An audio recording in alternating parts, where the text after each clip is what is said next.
The Cellcast is recorded in front of a live streaming audience.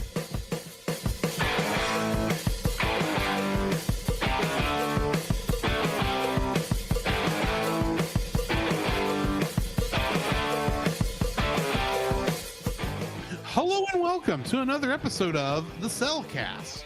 Joining me today is a man who, he just jumped through a wall backwards in reference to a glitch. Welcome, Jacob. What was the fastest way to get through there, man? Come on. You know this. Right at the bus. You right at the bus store, dude. Hey, I don't know why you it want to cheat. Want to cheat? I don't know why it wouldn't open, but you're at the boss store. Or I don't know. Anyway. Why, thank you. Let me introduce our co-host, a man who is out for revenge. Welcome, Drew. Quotes. An episode of X-Men that we're reviewing tonight. Revenge is a dish best served cold. It is very cold in the Mushroom Kingdom. Slightly paraphrased. How are you doing? I'm good. It's been a very long. It's like I went to the Arctic and came back.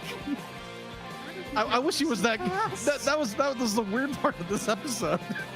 I was like, wait, isn't he from Canada? He's technically in New York at the beginning of this episode. Yeah, and then he's all the way in the Antarctic. It's like, I could be wrong about where the Eskimos live, but don't they live closer to Alaska? It depends on the tribe. I'm sure there's a ton of tribes I'm not really recognizing because I don't know stuff. But in my mind, they were all right over there by Alaska. So in my mind, he just like ran to the other side of the country just because he had a pout. He does, but Pouty Wolverine. Pouty Wolverine. I'm gonna draw that with the picture in his hand. Oh my gosh. Anyway, I'm doing well. We're just starting off off the top here. Not talk about the actual what we're going to talk about in the first. We're talking about what we're talking about in the latter part of the episode. I'm doing well. Me and my wonderful girlfriend Ashley, we went to Gladewater, Texas. There's a lot of antique shops, and we had a lot of fun. Yeah, she told me you took notes, so you'd remember this time.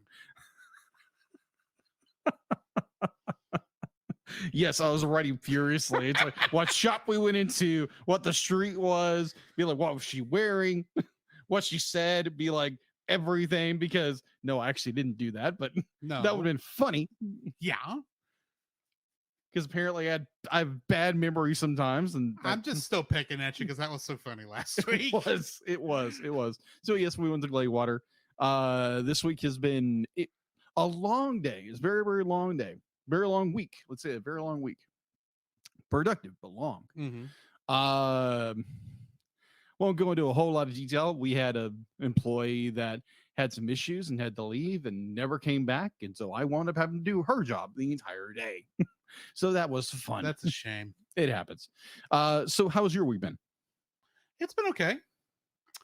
Choir started back up this last Wednesday. So good. That was good. I know you're always excited to do that. Oh, yeah.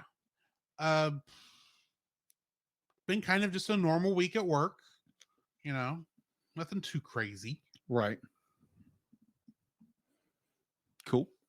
So I guess that's all I have to talk about what I've been doing this week. All right. Like I said, nothing too crazy. Yeah. So Jacob, I have a question for you. All right. What have you been watching? Oh, what have I been watching? Oh, this was torment. This was absolute torment. I kind of stepped in this puddle too because I thought this would make for good radio. Yeah, our discussion that was going to inevitably happen. Yeah, for a podcast. Yeah. So obviously, about the infamous release this week. Yeah, of Velma from HBO Max, which is supposed to be part of the Scooby-Doo universe. No, it's not. So it's not part of the Scooby-Doo universe. Yeah, I'm sorry. We'll get there when we get there. So it better not be, because it was absolute garbage. Yeah, agreed. So I mean, like, I kept seeing reviews. I kept be like, IMDb had a score of 1.3 out of 10. That tells you how bad it's performing. Yeah, it was absolutely terrible. But like we like to talk about here on the Cellcast, where be like to have your own opinion about something. Oh yeah. So I talked to some people about it, and it's like, so are you gonna go watch it? It's like, okay, yeah, I'll watch it. So I watched it, I think it was on Tuesday night. I think I watched it on Tuesday. First 2 episodes are out. And this thing was abysmal. Terrible. Like, I'm talking, the writing was terrible. The characters themselves were terrible, except for Shaggy. Of course, because like I have my opinions on Shaggy. right. But continue. Yeah. I'll say my piece in the Well, I would say this, be like, he was probably the better of all the characters in the show. He was probably the closest to what the character actually was like. There we go. There we go. That's the nicest thing I can say about it. There was parts of it, because I watched the first 2 episodes. That was the only part out. Right now, as if you're watching right now, there's 3 episodes. By the time you listen to this, there should be there's 4 episodes when I looked at it last night. Oh, 4 episodes. Yeah, because apparently they're releasing in pairs. Oh, okay. Double trouble then. Yeah, if that's what you want to call it. Yeah, so it's not good. It's not good so far. It's Velma's origin story, and she is the most irritating, self-centered, hateful, judgmental character I have ever seen in my entire life. And then that's not even counting the rest of the cast, whom, in my personal opinion, I think Shaggy was or Norval. That's They only call him Norval. We know that's going to be Shaggy. Just to get it out. It's like, I don't really care that they changed the races of some of the characters. Right. You do it right, I can live with it. You know, it's my issue really is Fred doesn't act like that. No, ever. The way Daphne does not act. No, like that. Oh my gosh, no. Velma. If Velma ever got angry, I can maybe see her, but at the same time, I still don't think that. Yeah, especially her backstory in this. Right. And like you said, Norbert is close. Yeah, he's probably the closest, but at the same time, I'm still sitting there going, Shaggy is not this stupid. Not really. He's a little focused on food, but we don't see him eat anything. No, he does a food blog, but he never eats anything. It's like his personality is close, but it's like not close enough. Yeah. Granted, if you were saying that this was if this wasn't supposed to be Scooby-Doo, like it was they were calling it something else, like I don't know, Jennifer. Okay. And it was about Jennifer setting up a mystery collecting thing, and it's very painfully obviously they're making a parody, not a parody, but a homage, a pastiche there we go. to the Scooby-Doo franchise. Yeah. Then the only thing we're missing is the fact that no one has that the dog has not shown up yet. Right. Skippy Flea or something. I don't know. If it was like that, it would be tolerable. Yeah. But when the fact is, it's Scooby-Doo because they are calling this person Velma. They're calling this person Norbert. They're calling this one Daphne. They're calling this one Fred. And you're obviously supposed to know who these people are. Yeah. And honestly, they only are those people if you're looking at a reflection of them in a carnival mirror. Yeah, pretty much. To be honest. Oh, you're right. That's my problem. It's like, I can see why. I can see the reflections of the actual characters, but it's heavily distorted. Oh, yeah. Because none of these characters are likable. I mean, except for Norval. The crew in Scoob wasn't this off. No. And we had plenty of problems with how they portrayed a lot of these characters in Scoob. Yeah.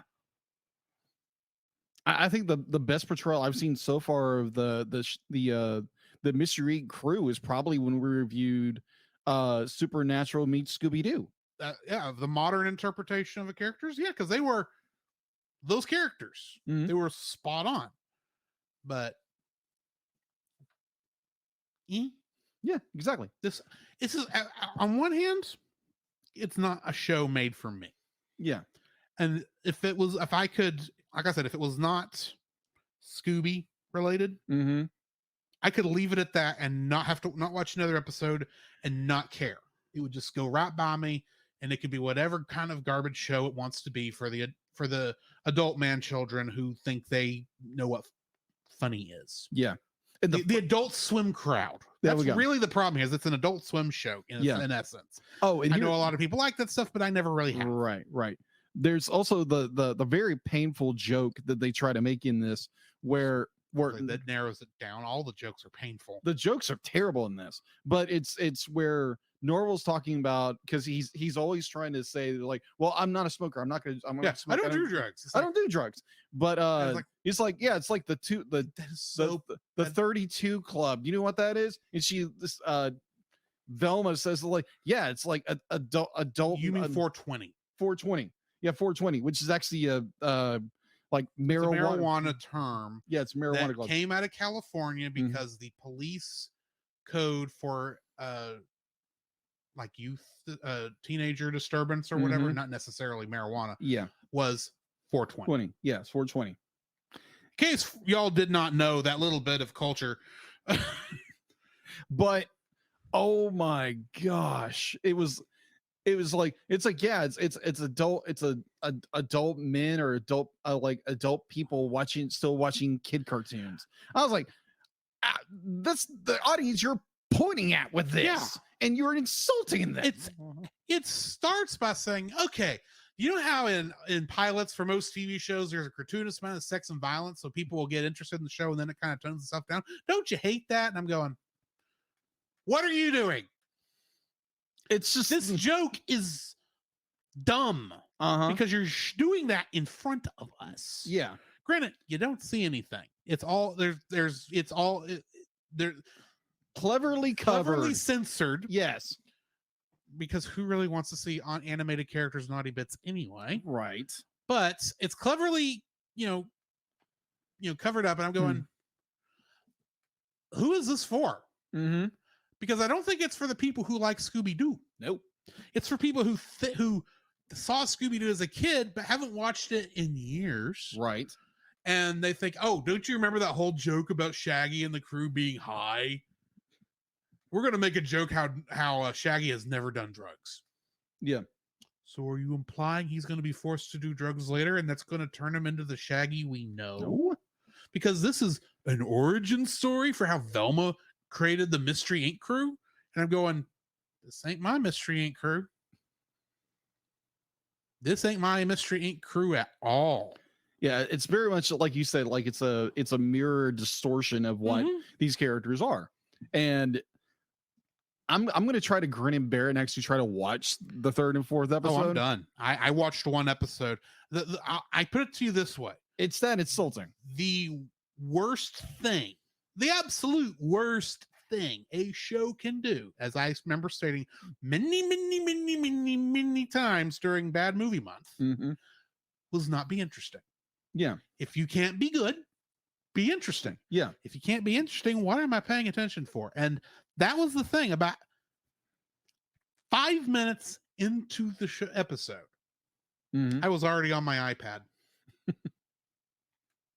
I didn't even get out of the shower scene. Yeah, it was that bad. It was like, it's like you're saying jokes. I hear them. They're not funny. And all of these characters are hateful to each other far more than I remember high school being hateful. And I was the kid picked on in high school. I don't understand you people. I know modern teenagers, and yeah, they pick on each other like we did, but not this bad. And the fact, like, not to be like, if you want to go watch your stuff, right? You know, get your own perspective on this. And I just want to throw this out there because this is obviously the shtick that they're trying to catch a murderer. 10 to 1, it's actually Velma's mother. Just going to throw that out there. Probably since she's gone. But They literally expect me to believe that two cops who are dull as rocks, if we're being honest, they really do expect the ex best friend of their adopted daughter Mm-hmm. has the ability not only to murder two people in cold blood, but also can cleanly cut their heads off and steal their brains. Yeah, It's not a ragged cut. It's literally it's a slice cut. It's a proper. like it's what you expect to see in surgeon a cut. cartoon when you see jokes like this. It's like Yeah. literally like, and I'm looking at going, I know this is a comedy, but the way this is set up, it still should be somewhat believable in universe. Yeah, and it's not. And if this is supposed to be Scooby-Doo, then that means it's either based somewhat on Scooby-Doo Who Are You, where there is no magic. It is literally everyone is people in masks, except for the robot in that one episode. Or it's completely goofy and there are actual monsters and they're just showing up randomly for no good reason. And you go straight through the murder, which tells me you're trying to go for the Where Are You area, especially since you have the whole, all but Scooby. I suspect they're not allowed to use Scooby. Probably, being honest, not in this platform. No. Or I could see maybe since Scooby is a dog, maybe they pick him up from the pound, like later on, like Norbert picks him up. Maybe because he's kind of goofy like that. He would pick up a dog and then somehow, I don't know. I don't know how I'm supposed to. I know they're trying to set it up like these people were not friends before. Yeah.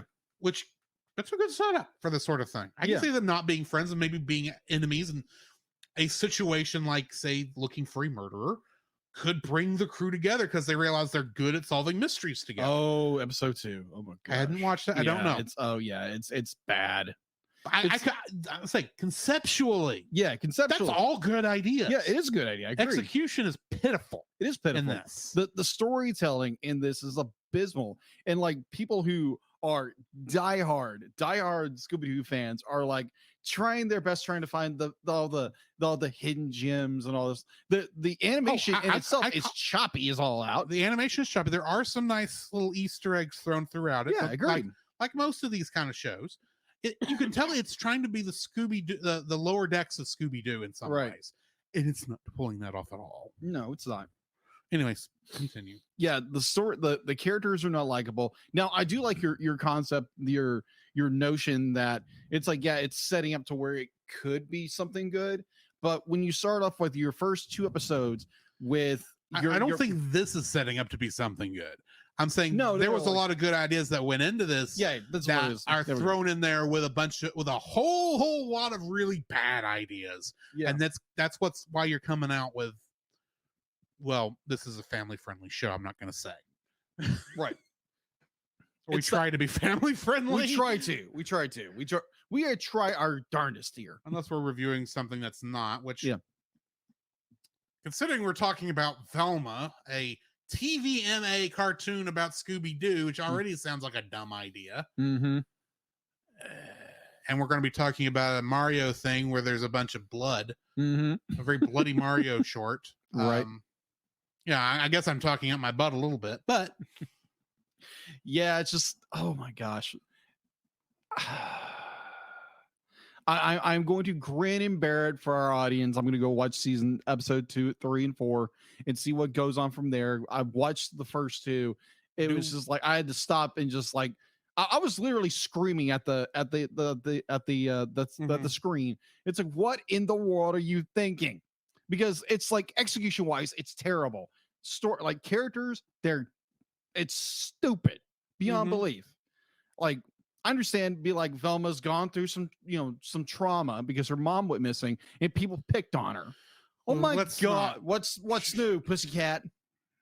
It's not just that she's gone through trauma. We'll learn that the reason her mom left was because of her. Yeah, because a bunch of innocent things that really should not have caused the trouble it did, because I don't care how cartoony your universe is,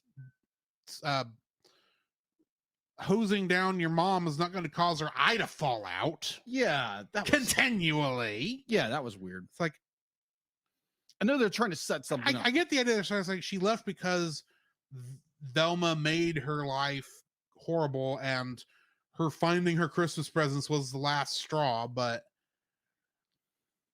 Yeah, but I don't know what the present was that she picked up no, at the end, and I don't want to know. no, because just to play into what episode 2 does, like apparently Velma, she gets over her problem that Except she doesn't, because she No, still she has does. hallucinations. yeah, she still has hallucinations. She's be like, I know my mom's still alive. I know she didn't abandon us. So she throws away the present anyway and doesn't bother looking at it. So be Mhm. like, here's a clue. You're supposed to be a really good investigator. You're terrible at it. You're supposed to be like, oh, I can solve mysteries. Oh, Look, I tell the open- truth. Wrong. Open the present, You because idiot. that's obviously that's the easiest mystery to solve. Where she went is in the present, because Yes. your mom obviously liked you enough not to run away when you poked her eye out with a garden hose. She may still have some love for you, unless the show is going to go really stupid. Yeah, it's like be like, apparently my mother didn't love me, but yet she left you a present. That makes no it's like, sense. maybe Velma, you're reading too much into a lot of the stuff, and perhaps if this show was not so cynical Mhm. about everything, Uh-huh. I don't just mean, the horribleness of our capitalist centered world. I mean, it's even cynical about its wokeness of that Yeah. that's peppered all throughout this. Oh, yeah. We're not even getting into politics, to be No. honest, but you watch it 5 seconds, you can tell it's left leaning Yes. politically. I don't even care about that in the context of it, because what's not left leaning on television and movies anymore, to some degree. Right. But when it's even being cynical about its own wokeness, I'm like, do you like anything about yourself, television show? Yes. If you can't like yourself, Mm-hmm. television show, I can't like any of your characters, how am I supposed to like you, Mm-hmm. television show? Yes. Sorry. No. That's the thing that bugs me about this, is like it feels like the writers don't even like the project they're working on. Yes. Agreed. Mindy Kaling, what's going on? Are you okay? What horrible crap are you going through right now that you created the show? Fair point. So I watched the first 2 episodes and I need a palate cleanser. Like always, be like you watch something you absolutely just despise, Yeah. and it's like, okay, I'm on HBO Max. What's there? Oh, Teen Titans. Not Go, Teen Titans. Yeah, exactly. So I watched the first 2 episodes. That is a way to write a good story, write good characters, write good dynamics of characters, of who be like, that's how you write a story. That's how you write a And cartoon. you know what's interesting about that? It was controversial when it came out. Really? Everyone hated the fact that they used the anime art style. Oh yeah, that's right. That's 'Cause right. The anime nerds hated it because it's like, it's not real anime. It's obviously you're faking the style, blah, blah, blah, blah, blah. Oh yeah. And the people who hate anime are going, why'd you have to go and make it all Japanese and all? This is supposed to be an American cartoon, blah, blah, blah, blah, blah, blah. I'm thinking, you people just shut up and watch the show. And they did eventually, because Agreed. the show is well loved by lots of people. Mm-hmm.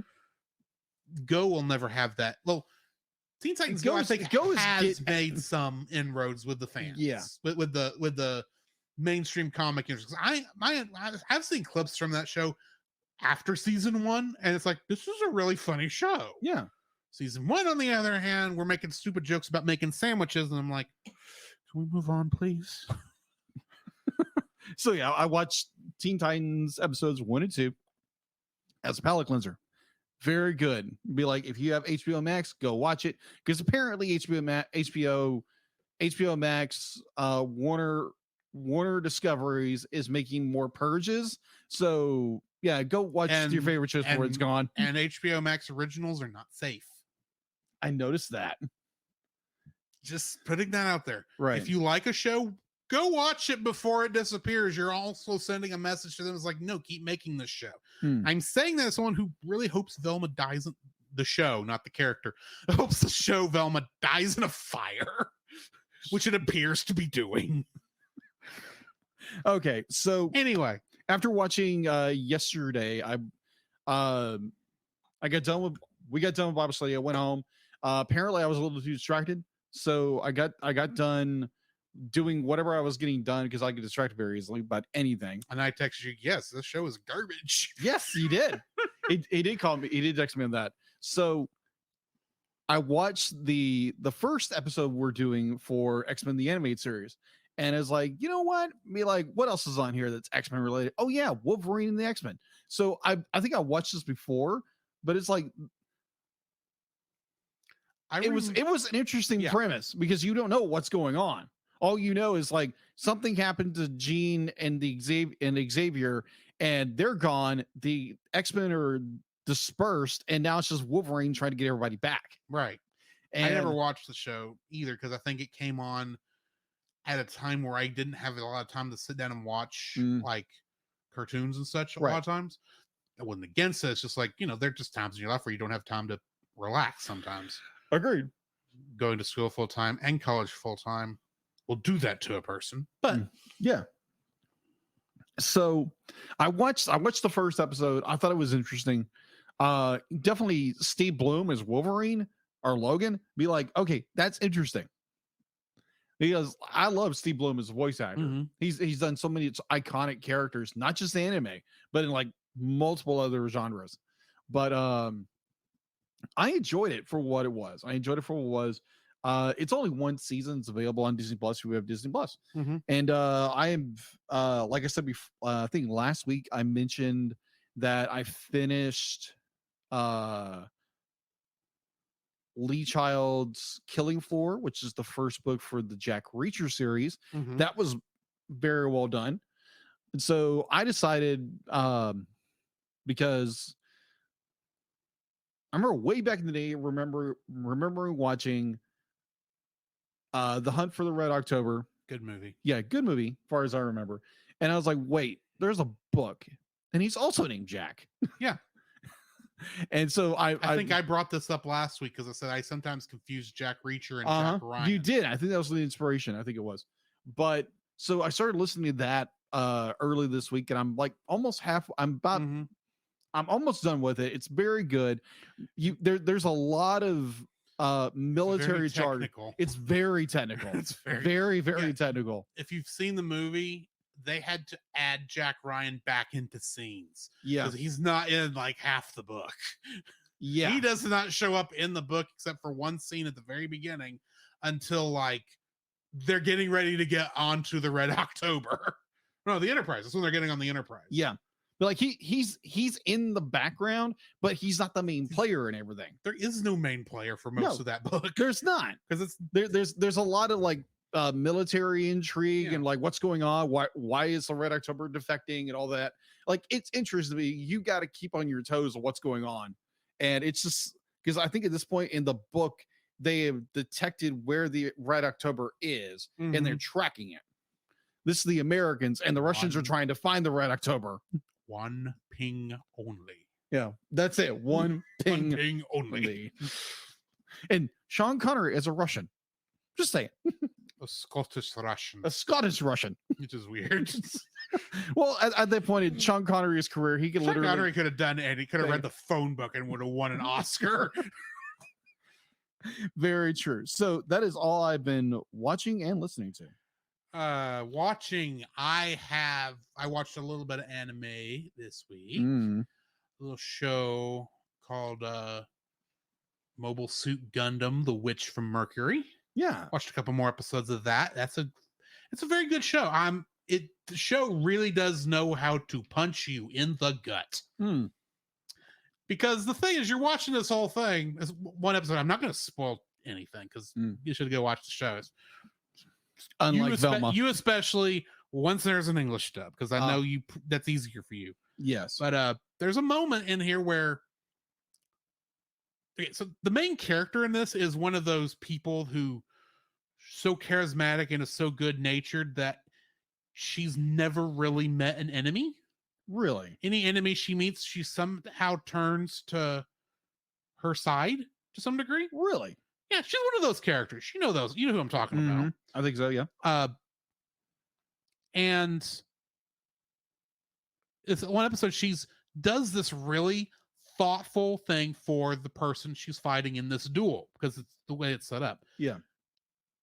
And it's like you're feeling really good about it. It's like it's a very nice, happy, natural ending until the last 3 minutes. Oh, It's like, jeez. and she's standing out there waiting for this person so they could go just talk and be friendly. And you find out where he is. He's not coming. Ooh. And he will never come back. Oh, And I don't want to tell you why, because it's like, ah! Stab me in the gut with a pitchfork, why don't you? what are you in a 1980s horror film? Not quite. Not quite. Not quite. It was just one of those moments, just like, to those who have watched the episode will understand when I say this. Mm. Happy Birthday, as the song Happy Birthday to You has taken on a whole new meaning. Oh. But anyway, Okay. other than that, I've watched, what else did I watch? I don't know. Whatever we watch. I've been watching some YouTube here and there. Mm-hmm. A lot of it is Kingdom Hearts related because, writing a script for Mm-hmm. a thing that I'm doing over on another channel called Untangling Kingdom Hearts. So of Mhm. course, along with playing the game, I've been watching a Let's Play to make sure I'm catching everything. But the place where I go to watch this Let's Play, which is the YouTube channel Playframe, Mm-hmm. he does a lot of Let's Plays of video games that he calls story mode, Yeah. where literally he's playing through them to show you the story. So any of the places where like he has to stop and go grind or something, Mhm. the boring stuff, or it's just a lot of fight after fight after fight, or Right. he gets lost, which is easy to do in some of these games. Mhm. He'll edit that out and then come back when he gets back to the story. Well, he's just so happened to start another Kingdom Hearts game this Yeah. week, which was Kingdom Hearts Dark Road, the other half of the cell phone game of Kingdom Hearts Union Cross, Hmm. which is, I guess, it is a cell phone game. It's an idle game. Oh. Those that you set up to run continuously while you go do something else, and when you come back, you see more cutscenes. Got it. That sort of thing. Mm. It was popular there for a while. Got it. I don't think it's popular anymore. But this wasn't even apparently good enough an idle game to last, because you can tell when you're watching his Let's Play of it. Mm-hmm.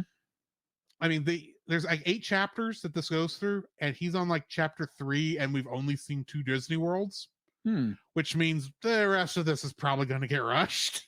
Probably. But I've been watching that because it's fun, and it's like I don't really want to play that game anyway because I hate cell phone games Okay. in general. But Kingdom Hearts is pulling lore from everywhere apparently, so I am enjoying watching his playthrough for the story. Yeah.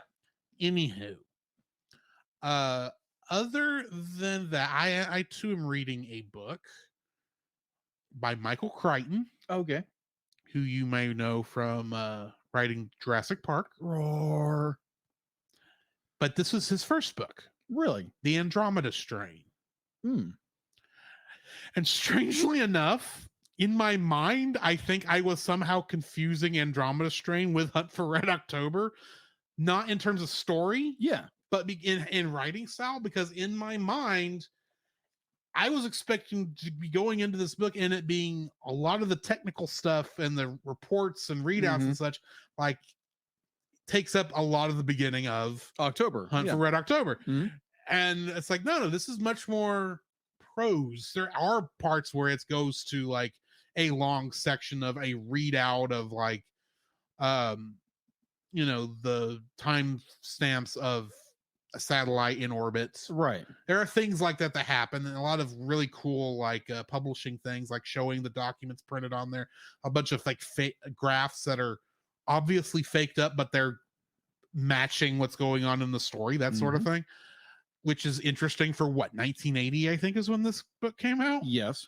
And of course, he's talking about all these old like computer stuff always keeps coming up, like the fact that the base where this all takes place does have a mainframe on site, but it's you have to you have to not rent you have to everyone borrows computer time because there's only one computer on the base that with terminals everywhere, and it just because that's just how computers used to be back in the day. It's not like today where it's like you've got a computer on your phone, you've got a computer on your iPad, I have a computer on my iPad, I have a computer on my phone. This television here and over there, they have their own computers built into it, far more powerful than the stuff that launched the space shuttle. Heck, this dumb watch I have for this, I call it dumb watch because it's not a smart watch. It's got more processing power than the original Apollo space probes had. Yes. Plus, I've got this other computer back here. I've got all this computer power they would have loved to have in this book. Yeah. They didn't have it. And like technology's changed in this many years. It's same in the Red October. But like it's based in the 80s because they're dealing with like floppy disk. They're dealing with all this stuff. Be like, yeah, I've got this hard disk. And be like it's called a hard drive. You remember? Well, it would have been a hard disk back then too. Yeah, but a hard disk. It's technically a hard disk now, but slight terminology changes. Yeah. Remember when the whole world could be saved by the contents of a floppy drive? Floppy disk. Gosh. A 3.5-inch floppy disk. The whole world could be destroyed the same way, but it's true. I miss the 90s. And in some ways I don't miss the 90s, but as a child it's more reminiscent. When you're looking back on this and going, the modern concept of this would be a jump drive, except jump drives are nearly extinct now. Yeah, now it's called a flash drive. That's all the same thing. I agree. They never no one ever normalized an actual name for that little device. Really? No, I've heard it called key drive, thumb drive, USB drive, flash drive. True. Thousands of different names. Right. Nobody ever made a decision what these stupid things were actually called. Right. Except it was a portable drive that you plugged in via a USB port. Ah. No one ever came up with a decent name because if anyone does now, it's too late. Most people don't even use them. No. I don't even know if schools use them anymore. Probably not. I remember my freshman year at Tyler Junior College in 2004 being told that in my computer class I needed to purchase a key drive, having no idea what that was, and thinking, oh, this must be just some thing that schools do. Because this is all what was new. I didn't know. So I went down to and I asked somebody where I could get one. Says, oh, the college bookstore has some. I go, oh, okay. I got to go to the college bookstore to buy my books anyway. Before I realized how much of a racket that was. Yeah. Remember those days? And I walked in there and I found a jump drive. It was, about this long, about 3 inches tall.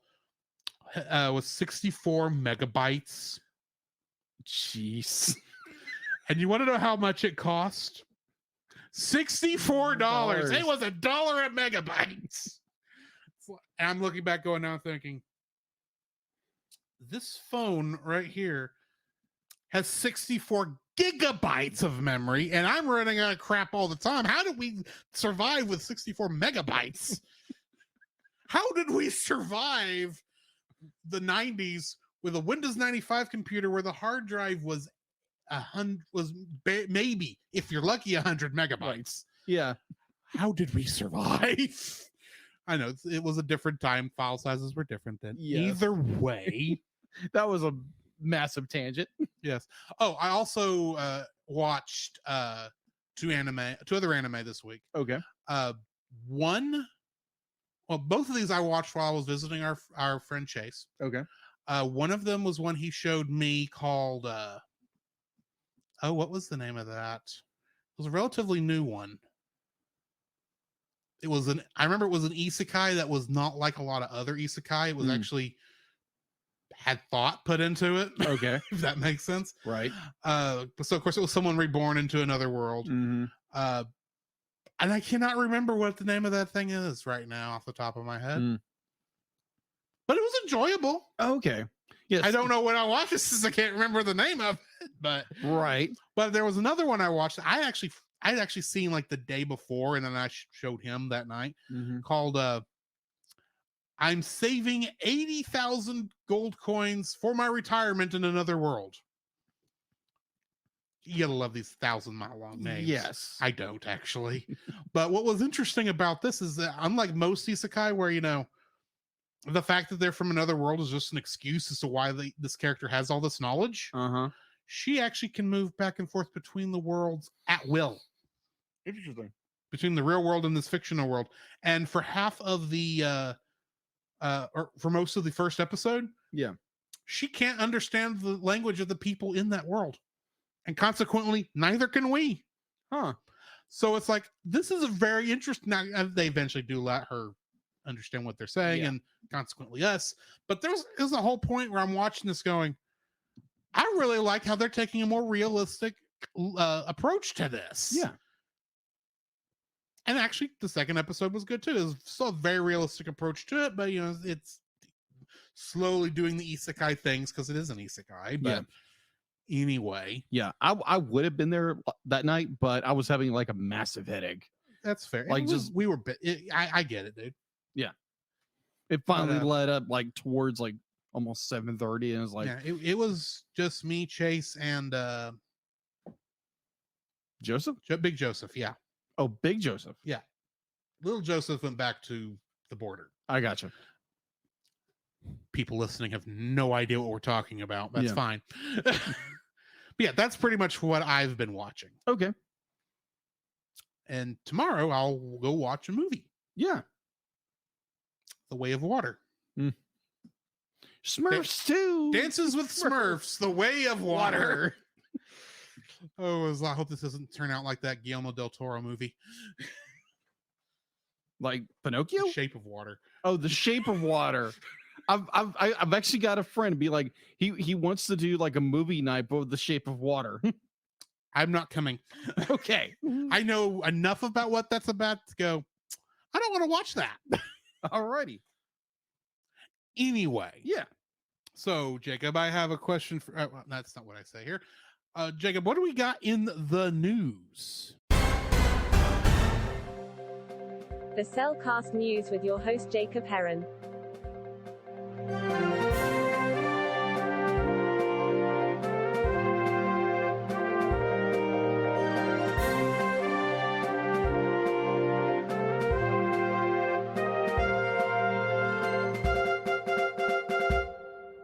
Why, thank you, Dealit.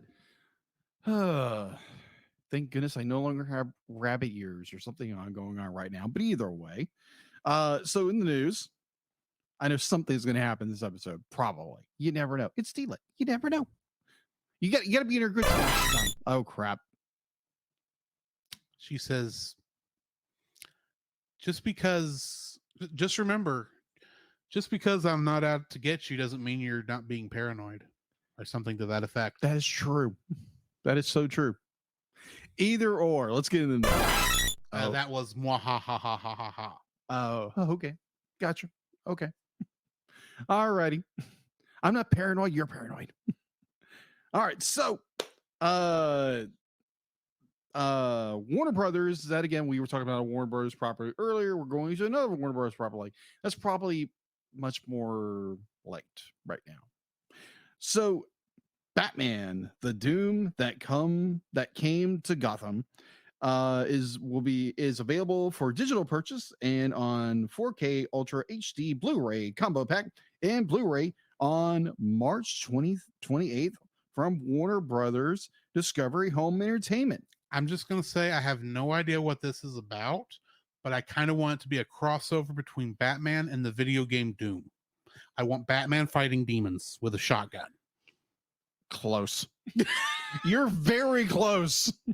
Apparently, it's where I Bruce- doubt it's actually a crossover. With no, the it's game not. Doom. It's not a That's what I want it to crossover. be. But apparently, Bruce Wayne somehow releases these like hell spawns or demons, Probably on parademons. something like that. That's into that's the DC version of those, I think. yeah, onto Anyway. Gotham, and he has to go in. And, like it's a 1920s noir kind of story.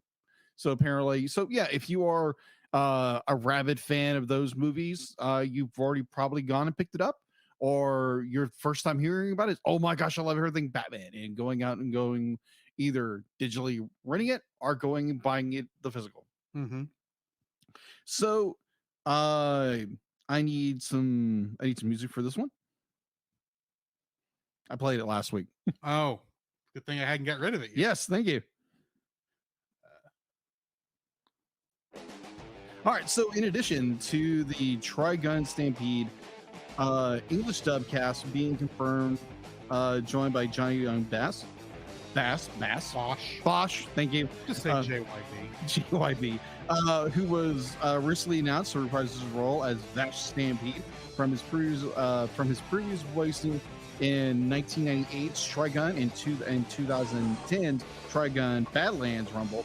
The English dub premiered its first episode on Saturday, January 21st at 10:30 p.m.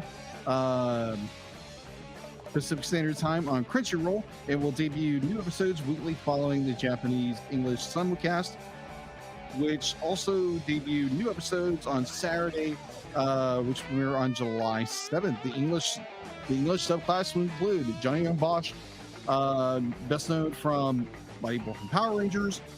Yeah, he's in something else coming out. Yeah, he's in Bleach, and Yep. he was in And Akira. every other anime ever. That's true, but also he was the more recent redub of Right. Akira, which we did already. Yeah, we did review that one. Yeah, so already. go. But go- all I'm saying is JYB is very prolific. yeah, he's Voice very actor. prolific, and plus he's going to be in the 30th anniversary of Power Rangers coming up Yes.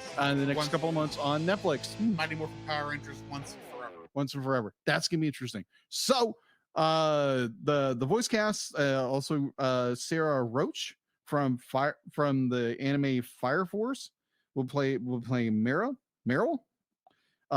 Ben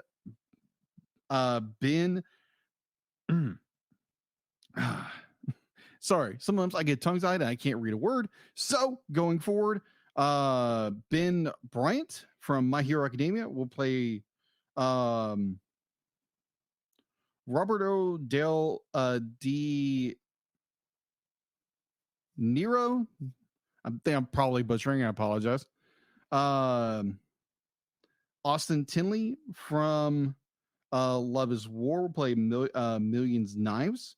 Mhm. Kristen's Makiro. I'm probably mispronouncing. I apologize. That time I got reincarnated as a slug is playing Young Vosh. Slime. Young Vash. Megan Shipman, Spy Family is playing Young Knives, and Emily Fregera, I'm there again, butchering again, is going to play Rim. So that's that's the English voice cast. There's probably a ton more. You'll probably hear the standard voice actors in here because there again it's Trigun, and Yeah. plus it's the anime voice over community. They just get involved with everything. So yeah, that's the voice cast. There again, I'll probably post it on the social medias for you guys to look and be like, you mispronounced this, Jacob. Well, I mispronounce everything half the time. So either or. Yeah, he couldn't say Roberto De Niro, Roberto De Niro. No, I couldn't. But which is interesting considering there's an actor over here named Robert De Niro, which Yeah. is not that much far off. no, it's so not. But It happens. yeah, it does. So yeah, that is all I have for info and news. I mean news. News Yeah. and stuff. News and stuff. Thank you. No, it's just news. It's news. Not news and stuff. News and info. It's news. Anywho, Anyways, I'm getting tongue-tied tonight. Thank you very much. it happens. It does. All right. Are you ready to get into the spoiler-free Sure. section of our review of Rise of the Mushroom Kingdom parts 1 and 2? Uh-huh. The following is a spoiler-filled review of the Flash video Rise of the Mushroom Kingdom parts 1 and 2. Yahoo! Listener discretion is advised. Rise of the Mushroom Kingdom parts 1 and 2 was written, directed, and animated by Randy Solom. Mm-hmm. He originally released it to Newgrounds, but I'll Mhm. let you get to that part in a minute. Yes. Getting into the cast, by all technical accounts, no audio was recorded for this. However, because it does use the special effects from the games, technically Mario and Luigi are voiced by Charles Martinet. And Yoshi is voiced by Kazumi Totaka. Like even when Yoshi goes when he falls in the lava. Yes. Yes. Yes. The only thing I'm not sure is where it comes from is the scream that the Koopas do when they're getting eaten by the Yoshis. Oh my gosh! I don't know where that comes from. It's probably they pulled from some other game or something like that. Who knows? Oh Who my knows? gosh! There are, of course, no Kingdom Hearts connections.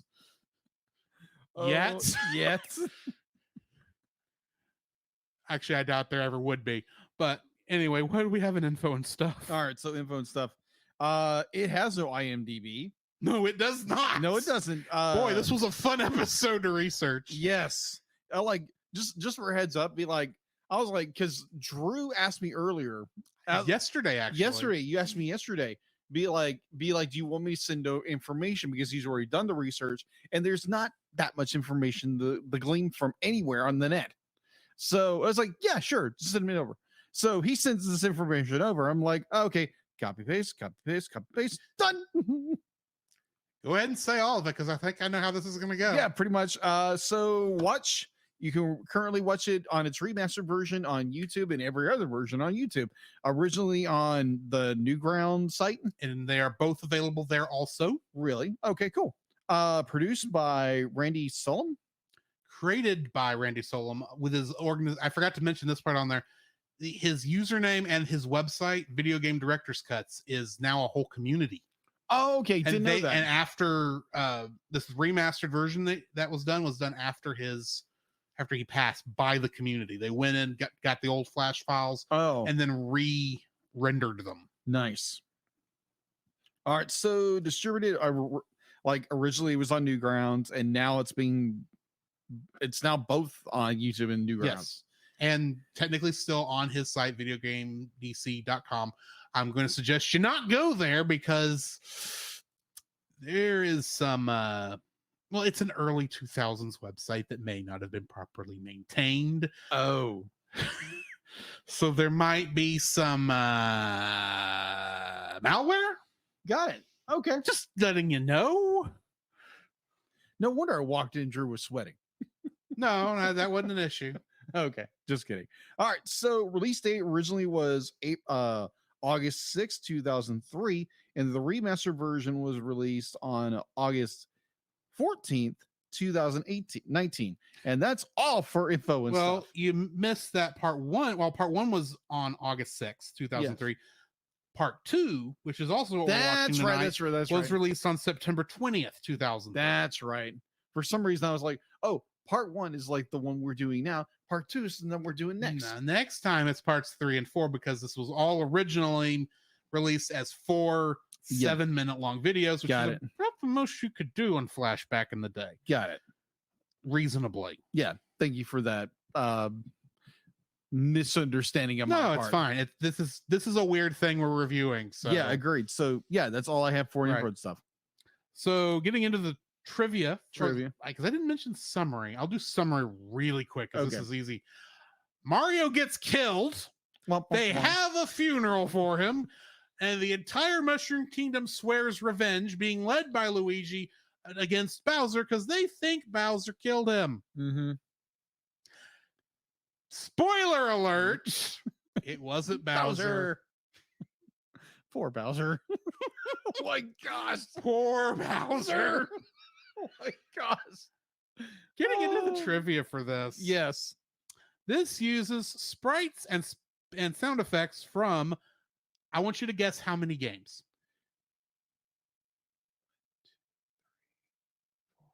Maybe like 5 or 6.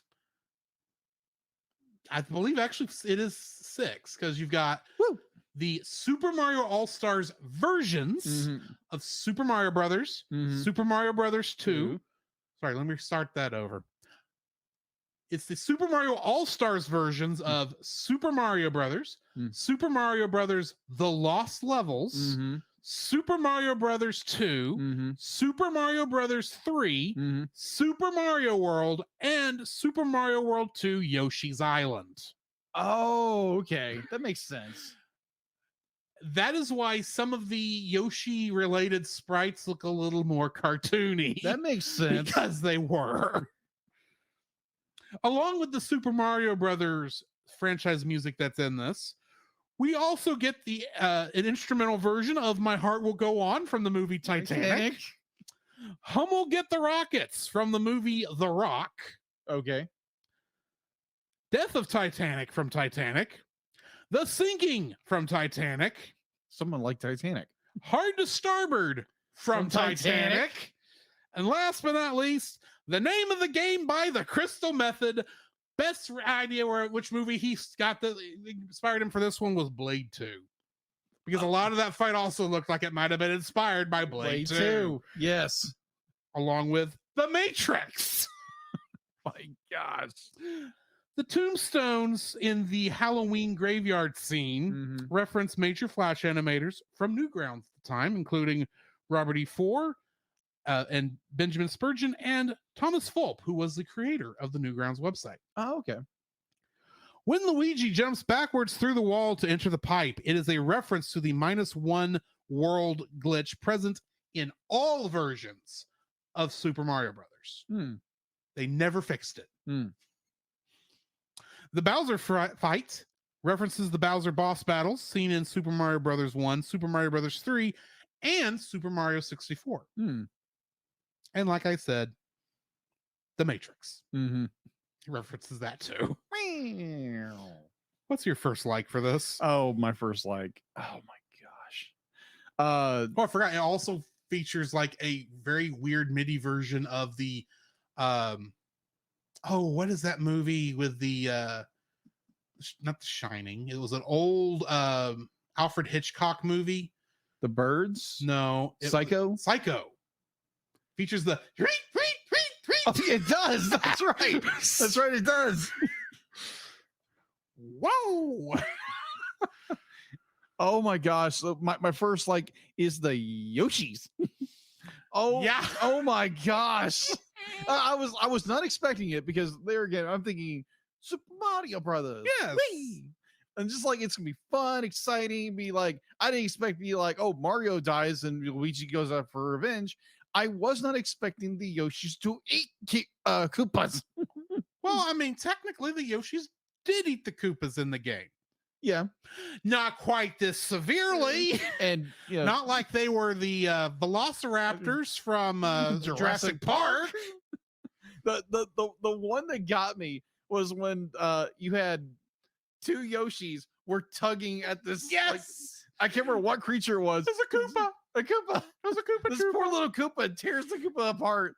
And the one that got me was the two Yoshis. They pounce on these Koopas and they're struggling off. And one of he discharges the bones of them. He poops out the bones of this Koopa. And the one that got me. No, it wasn't a Koopa. That was a Lakitu. A Lakitu. Okay. So the one that when Luigi defeats Bowser, and it's just like, okay, there he goes. He's not gone. I know that. Yeah. So he lands on this island and just barrels through right this thing of eggs. I'm like, oh no, it's gonna be like Jurassic World 2. Jurassic Park 2. Just, wow. Yoshi. It just eats him apart. It's like, oh my gosh. Welcome to the early 2000s internet. I was like, oh my gosh. I think wait a minute. I think I heard about it because I think my brothers have mentioned it at one point. It's like, oh yeah, this is so funny. I'm like, yeah, sure, it's video games. Because I didn't care about video games back then. But I was like, the Yoshis threw me for a loop. Like, oh my gosh, they're eating everybody. And they're just nom nom nom nom. And I died laughing. I was like, oh my gosh, this is shocking. And I was like, oh yeah, it's the early 2000s. That makes sense. So yeah, the Yoshis.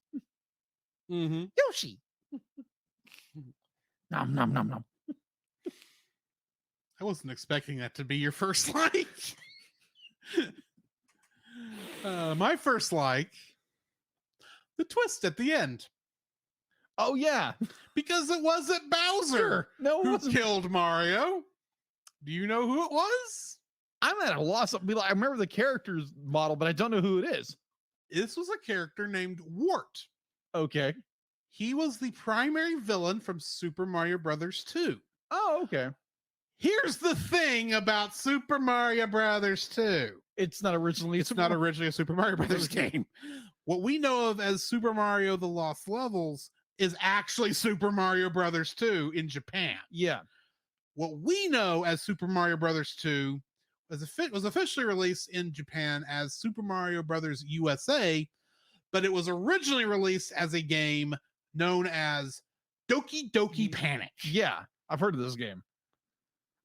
And the character of Wart was created for, I think he's actually used in a couple other games before this, because he's just one of those rare characters. And yeah, the game was made by Shigeru Miyamoto, so I mean, it's still a Miyamoto game. Yeah. But Wart is a giant frog king who rules over the area called Subcon. Okay. Short for subconscious, Hmm. because all of Super Mario Brothers 2 is a dream. Hmm. Really? Yes. Hmm. This will be much more interesting next week. Okay. But that's who that character is. It was the character, and that's who all the villains were. They were all the minions and such from Super Mario Brothers 2. Nice. That's who Wart is. Oh, okay. But the best part about this is I didn't catch this, like I caught it this time when I was watching it, because I remembered how it ended when I was yeah. rewatching this for the first time about a month ago. Mhm. When I decided to put this on the list. I like how Bowser is still confused why the the Mushroom Kingdom is attacking. It's like, what did I do? I didn't kidnap the princess. I guess because Bowser doesn't know why they're attacking, but gosh darn it, if those stupid mushroom people are going to try to kidnap my kingdom, I'm going to defend it. Yeah. He's going to try anyway. Yeah. Poor Wow. Bowser. Poor Bowser. Yeah. So I do like how the twist doesn't just come out of nowhere. Yeah. It is actually hinted at earlier in part 2 there. It's like, yeah, Bowser's is really getting unfairly agreed. hit by this. Mhm. So yeah, that's my first like. Okay. So Not only was there a twist, they actually hinted that there would be a twist early on in the thing. Mm-hmm. Oh my gosh. Besides the story is really well done, and it was like a shocker. It's like, wow, this is a really good story. The part that got me, I laughed my ever-living butt off. And it wasn't supposed to be funny. No, it wasn't. It was supposed to be sad and mournful, and you're supposed to feel really bad for the characters. Mm-hmm. And a part, it was like, okay, this is sad, but I was laughing my head off, is the funeral scene. Yeah. The funeral scene. Be like, it's where they're lying Mario to rest, and they're playing My Heart Will Go On, the instrumental version from Titanic. And I'm like, which I suspect was the same, was also played during the Jack death scene. Yeah, be like, I have not seen Titanic yet. I hadn't either. I'm just making an assumption. Yeah, I think it's played at the very end of the film or towards the beginning. But I am laughing my head off at a funeral scene because they're playing My Heart Will Go On. Yeah. It's fitting, but I am just laughing my head off like, oh my gosh, they're using Titanic music. How in the world are they getting away with this? I will answer that with my second like, which is all of the music in this. Yes. Because not only do we get a lot of music from Titanic, we also get the music from Blade 2 with the most overused song on the face of the planet from this time period. Oh my gosh. The Name of the Game by Crystal Method. Oh gosh. But it is so 2000s, it hurts. Yes. But the reason I like this is because this was the early days of the internet. You could get away with this crap because nobody knew how to stop it. And plus, all this music was not ripped off a CD. No. It was downloaded from Napster. It had to have been. Oh my gosh. This is around that time. You Yeah, know, that's it probably is. how we got it. It is. And, so, and along with that, of course, actually, I take that back because these aren't MP3s. Really? Well, the Crystal Method song is an MP3. Most of these are MIDIs, which was even Oh freer. my gosh, yes. Which is even freer because Oh my gosh. now they're good MIDIs. I actually have to go back and listen to the original to see if if it's a bad MIDI, like if there's an older MIDI rip that's not good in the original. But this is about the way I remembered it from back then. Oh my So it's like, this is bad but good, and it fits so wonderfully. What's your third like? third leg. I didn't think of a third leg. I guess I should have mentioned I was Yeah. thinking 3 likes and 3 dislikes for these 2 episodes. Oh, that makes sense. That 'cause makes sense. We're watching the whole. Yeah. So That- third leg is definitely the story. Yeah. The story is so because there again, watching this show for the first time, I'm thinking, me Mario, kind of more. It's like no, or in this case, bleh. Yeah. The Mario gets pounded. gets obliterated, and it's just a revenge story, and it's so well done because they play into like there again. I'm not much of a gamer, but Yeah. I know a lot about Mario, and so like you have all this like elaborate set of what they're doing, what the Mushroom Kingdom's doing, how they're proceeding into Bowser's castle.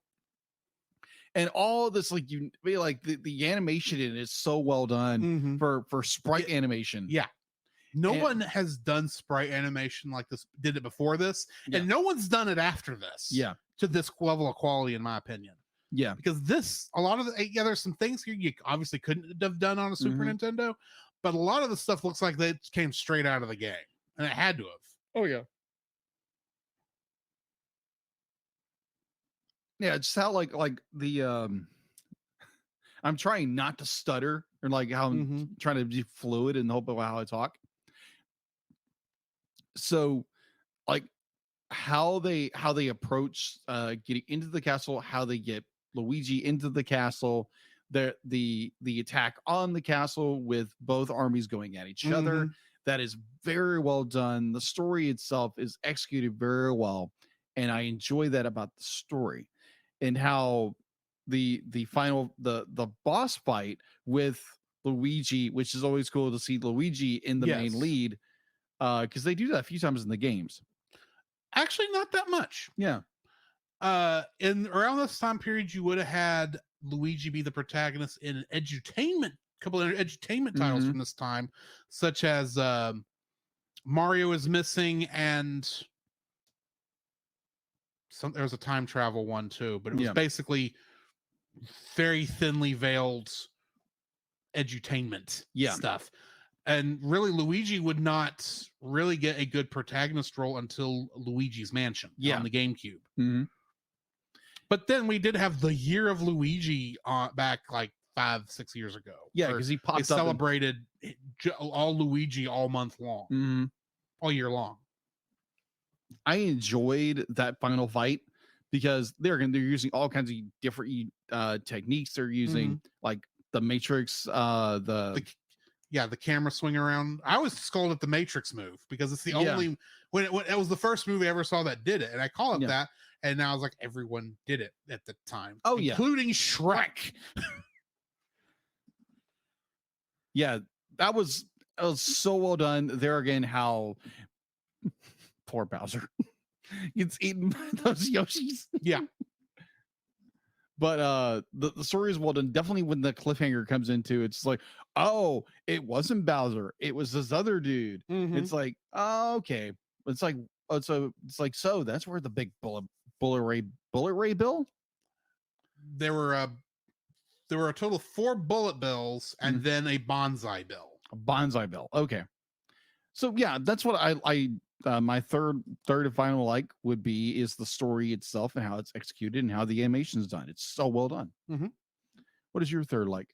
The animation. Okay. Throughout this whole thing, I'm going to go into a little bit more detail because you talk generally. I'm going to get specific. Okay. When I'm saying animation, I'm talking about all the art he had to do for this, Mhm. because while a lot of these are sprites ripped straight from the games, Mm-hmm. there were a lot of animations a lot of sprites he had to create himself. Mm-hmm. That casket is completely original, Oh yeah, had to. not from anything else. The shot of Bowser from behind, Mm-hmm. completely original. There is not a 16-bit back sprite of Bowser, Mm.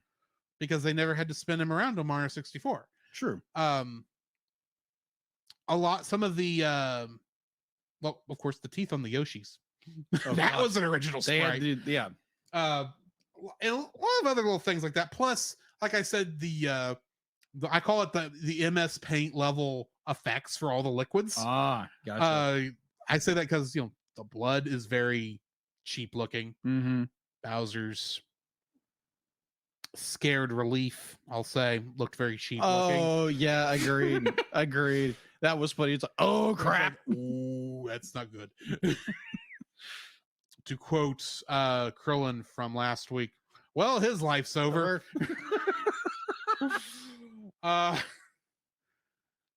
There's just the whole thing, because it's like, yeah, there's a lot of stuff in here that Mhm. is obviously he had to make himself, because this is not how this would have worked back on a Super Nintendo. Yes. But there's also like the little touches, like Mhm. the clouds. Mhm. These clouds are specifically from like Super Mario Brothers on the All Stars version, Mhm. because they aren't like this in Super Mario World. But all the facial expressions on the clouds, which change throughout the show, Really? are he did. I think the only ones he didn't do was the smiley face ones in the opening. Okay. But they are sad during the funeral scene. They are angry during most of the attack on Bowser's castle. Right. And then when Bowser gets flung up, you see one cloud go over and it's got the evil smirk on its face, like, Mhm. yes, we won. But like, it's like little things like that. It's like you probably didn't even notice that. No, I didn't. And it's those little touches that are in there. The idea of the in the club scene, Mhm. them using the Koopas from the behind the fence climbing Koopas Mhm. for dancing Koopas. That was cool. Yeah, agreed. All the little jokes in there where Luigi went into the employees area section and accidentally came out in the frog suit and had to go back in oh to yeah, get yeah. the Tanuki suit, and then uses the Tanuki suit like Metal Gear Solid Yes. Oh my gosh. Yes. Yes. to yes. sneak through the club scene. Just the little things like that. It's like there's nice little brilliant touches all throughout it. It's like you can tell that he's mocking Mario Brothers. Yes, I will grant you that. Yeah. But it's a loving mockery. It's the same kind of mockery you see in things like Star Trek Lower Decks Mhm. or the movie I like and you hate, Galaxy Quest, Got it.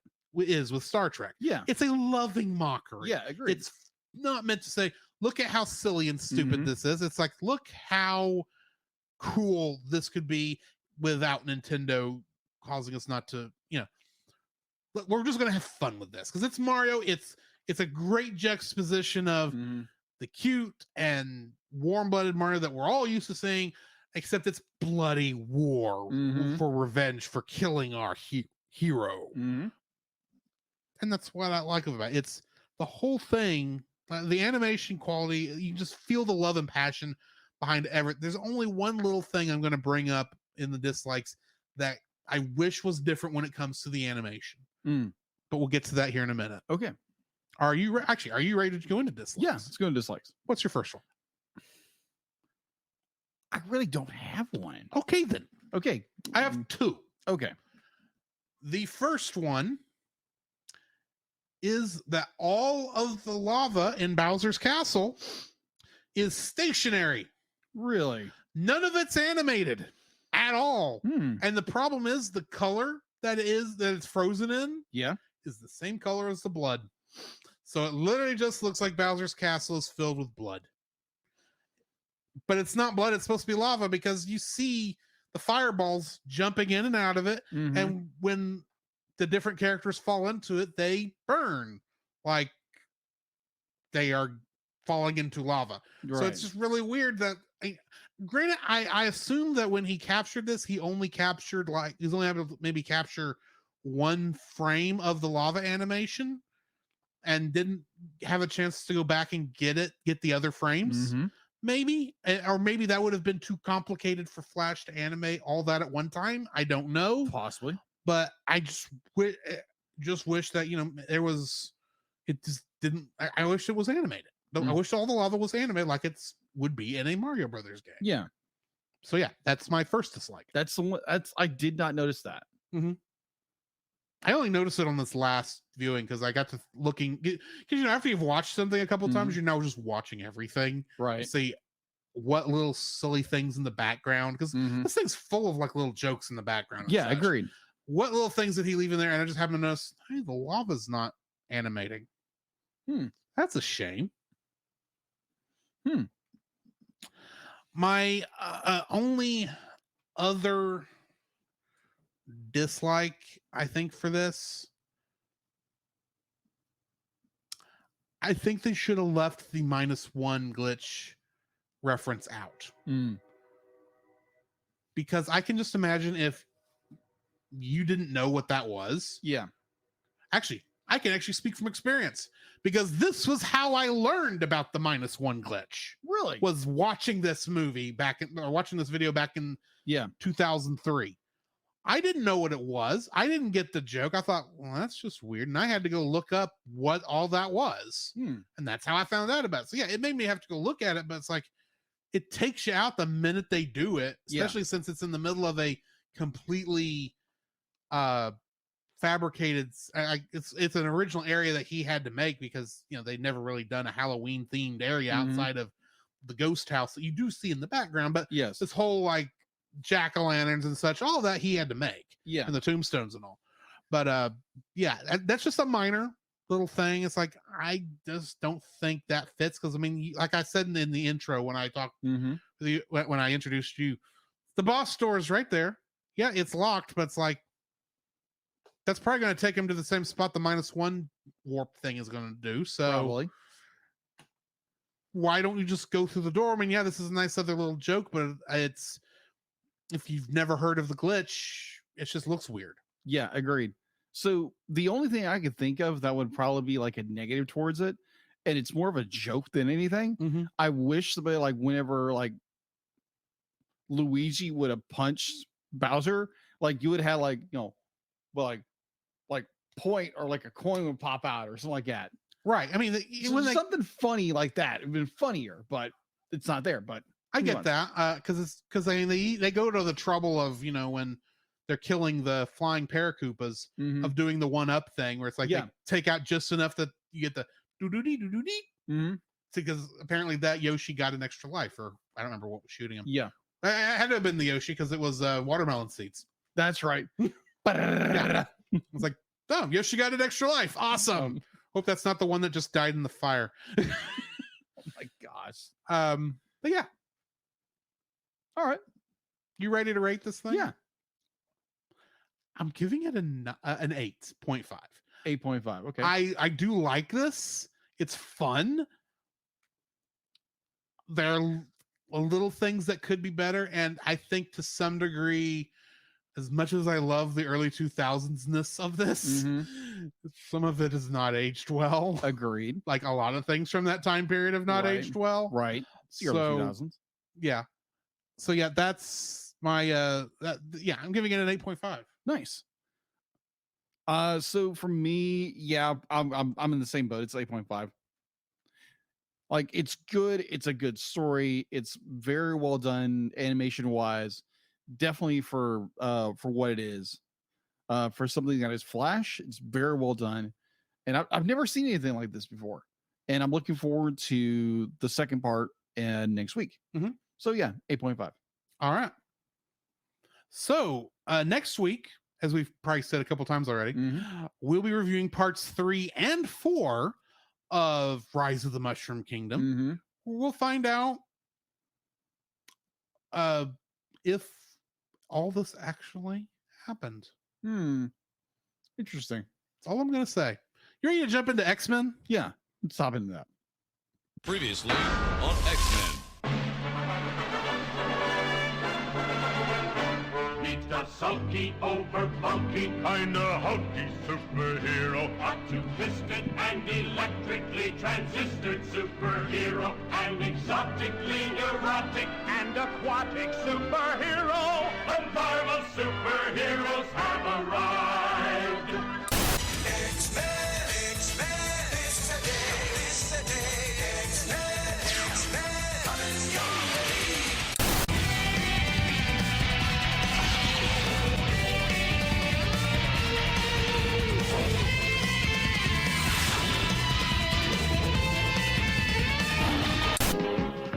Spider-Man and his amazing friends, Iceman and Firestar.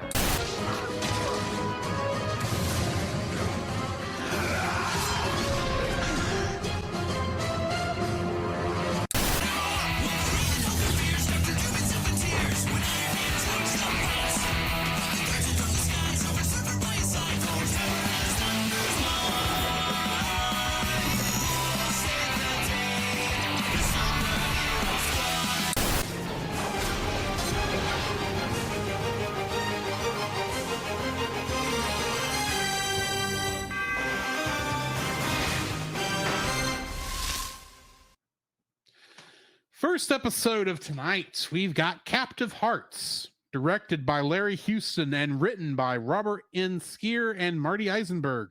Original air date for this was January 30th, 1993. Almost exactly 20 years ago. Yeesh. No, 30 years ago. 30 years. Yeah, almost 30 years Almost ago. 30 years ago. We feel old.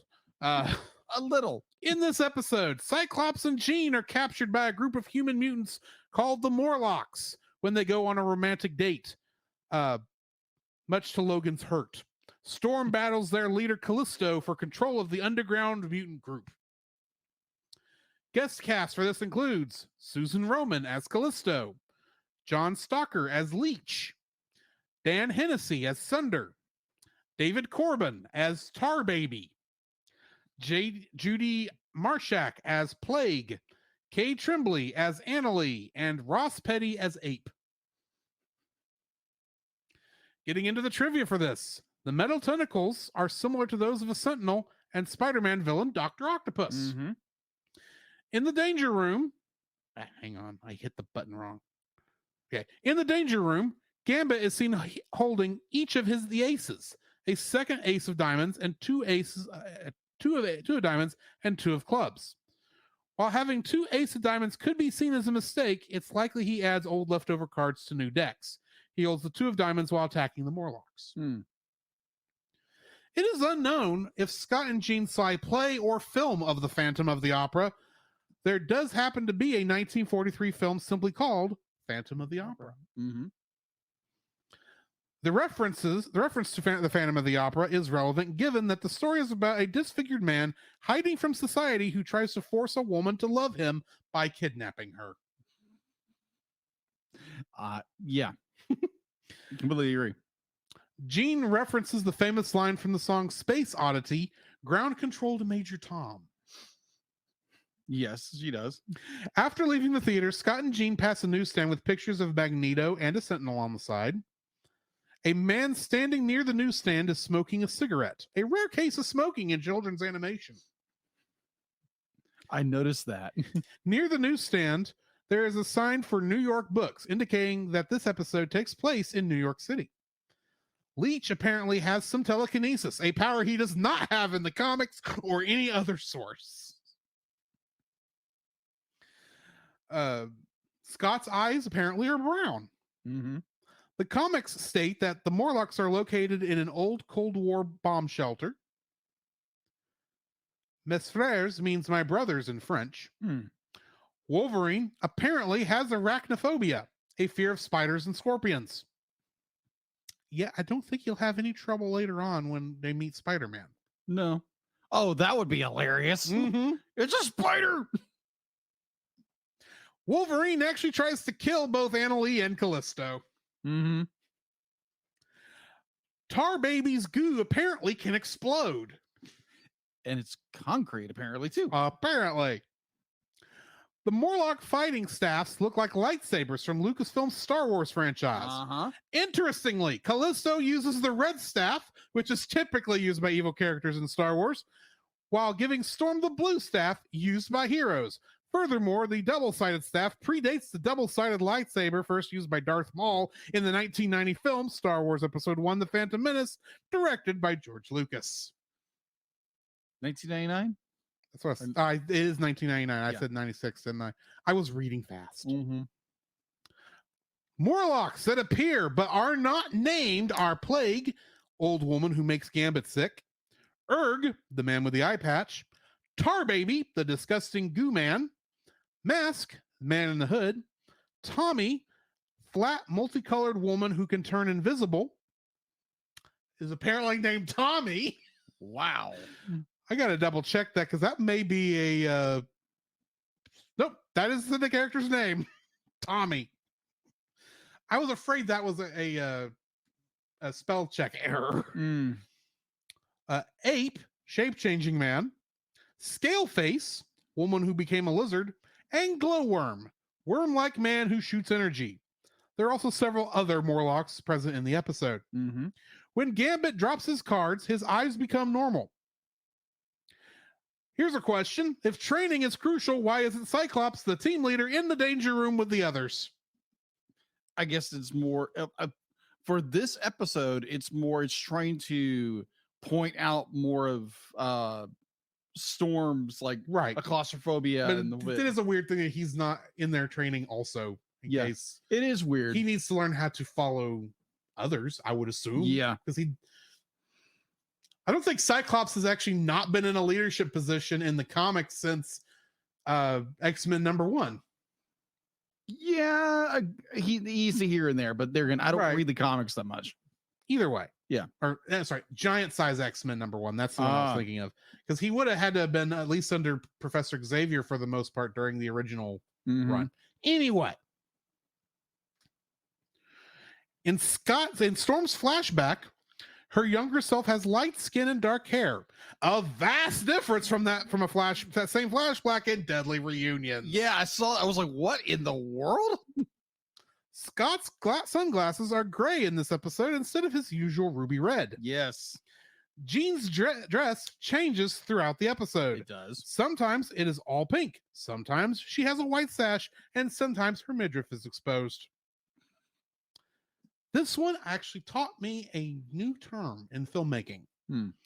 After Scott and Jean leave the theater, the camera breaks the 180-degree rule.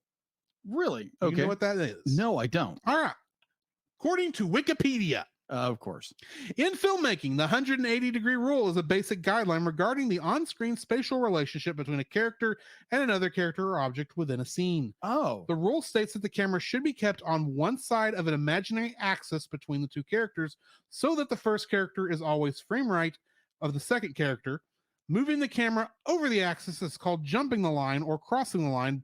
Breaking the 180-degree rule by shooting on all sides is known as shooting in the round. The 180-degree rule enables the audience to visually connect with the unseen movement happening around and behind the immediate subject and is particularly important in the narration of battle scenes. interesting.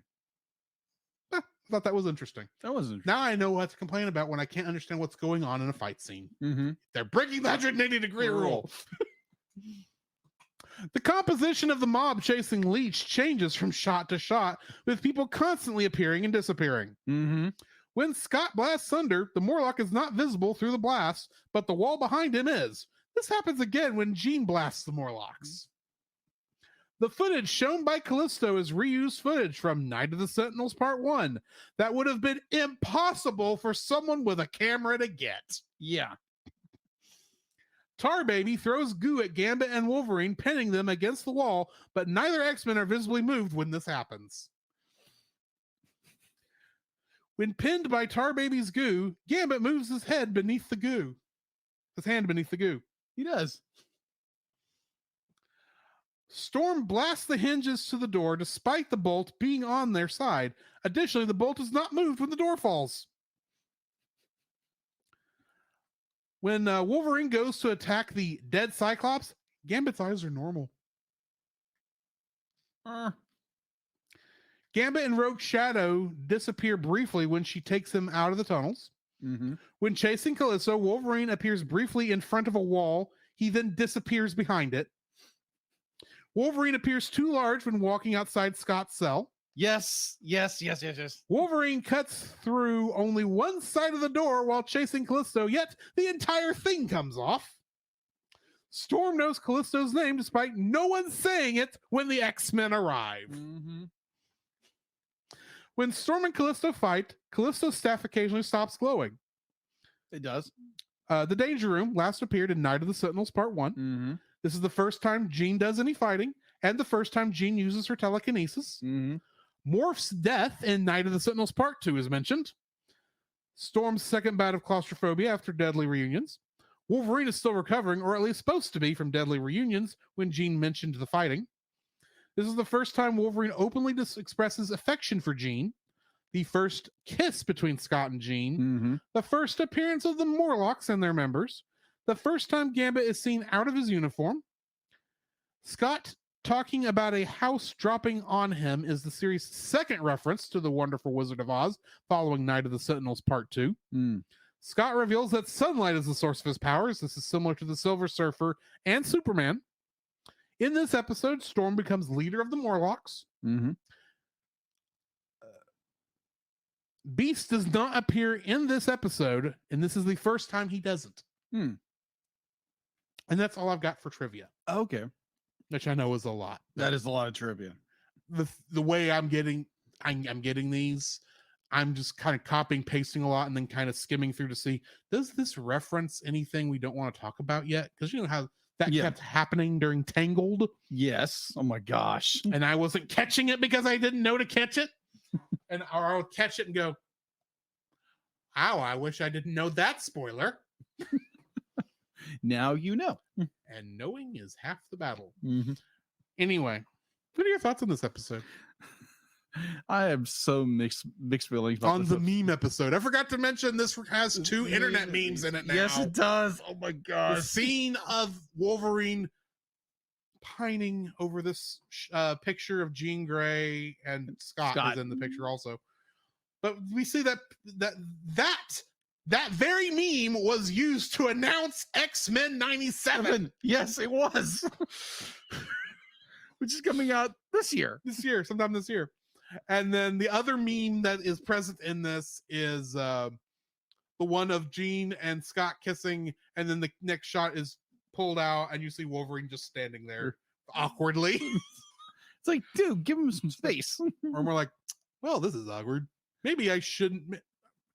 Anyway, I'm gonna go be moody and run away. to the ice. Moving on. Yeah. Next episode. No, but like they reuse Storm's sorry. Her claustrophobia. They reuse It's that. a hard word to say, and I swear this must have been the first time I was introduced to the word claustrophobia. Yeah, same here. Had to have been. So they reuse the claustrophobia, and they reuse that again, not in the next episode, but the next episode. They do kind of harp on that a lot in this first season. They do. You find out more about Storm than anybody else. Yes. It's all because, like, oh, she had claustrophobia from when she was a kid. Is this before or after she was a goddess? She wasn't actually a goddess. They just worshipped her like she was because of her mutant ability to control the weather. Blah, blah, blah, blah, blah. Uh-huh. Except she had a life apparently before she was thought of as a goddess. Yeah, apparently she was a street urchin. And apparently she was both black and white. According to this show. Yeah. Ooh. Yeah, The that's a little bit of a animation color errors. error. Yeah. Oh, also I noticed in this, this was the first episode where, at least on the Disney Plus versions that we're watching, the opening sequence is smooth, like I remember it being. There's some weird glitching on every episode before this in the opening sequence, Oh, okay. So they must have cleaned it up. or something. Yeah. Maybe the masters for this aren't as glitched. or it could be because like the first 2 episodes they've started like tightening things up a little more. That could be it. Maybe, the I don't original. know. It could just be that the first 2 episodes had a weird glitch in the editing That could be. when they added it to it, and that's what caused it. I don't know. But this was the first one I watched and go, this is what I remember. This doesn't look janky like the first 4 episodes opening themes did. Because Uh-huh. of course I'm gonna watch this opening theme every time it comes on. It's a great opening theme song. Agreed. So this, oh my gosh, the blooming, not blooming, but the underlining romance, the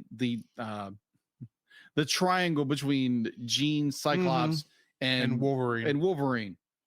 I love how we just call him Wolverine. We never call him Logan. Yeah, we just call him like. Do they ever mention his name as Logan? Oh, they did a couple episodes Jean, ago. yeah, Jean mentions Yeah. him as Logan. Okay. I forgot. It's like Scott always calls him Wolverine. Well, Scott calls if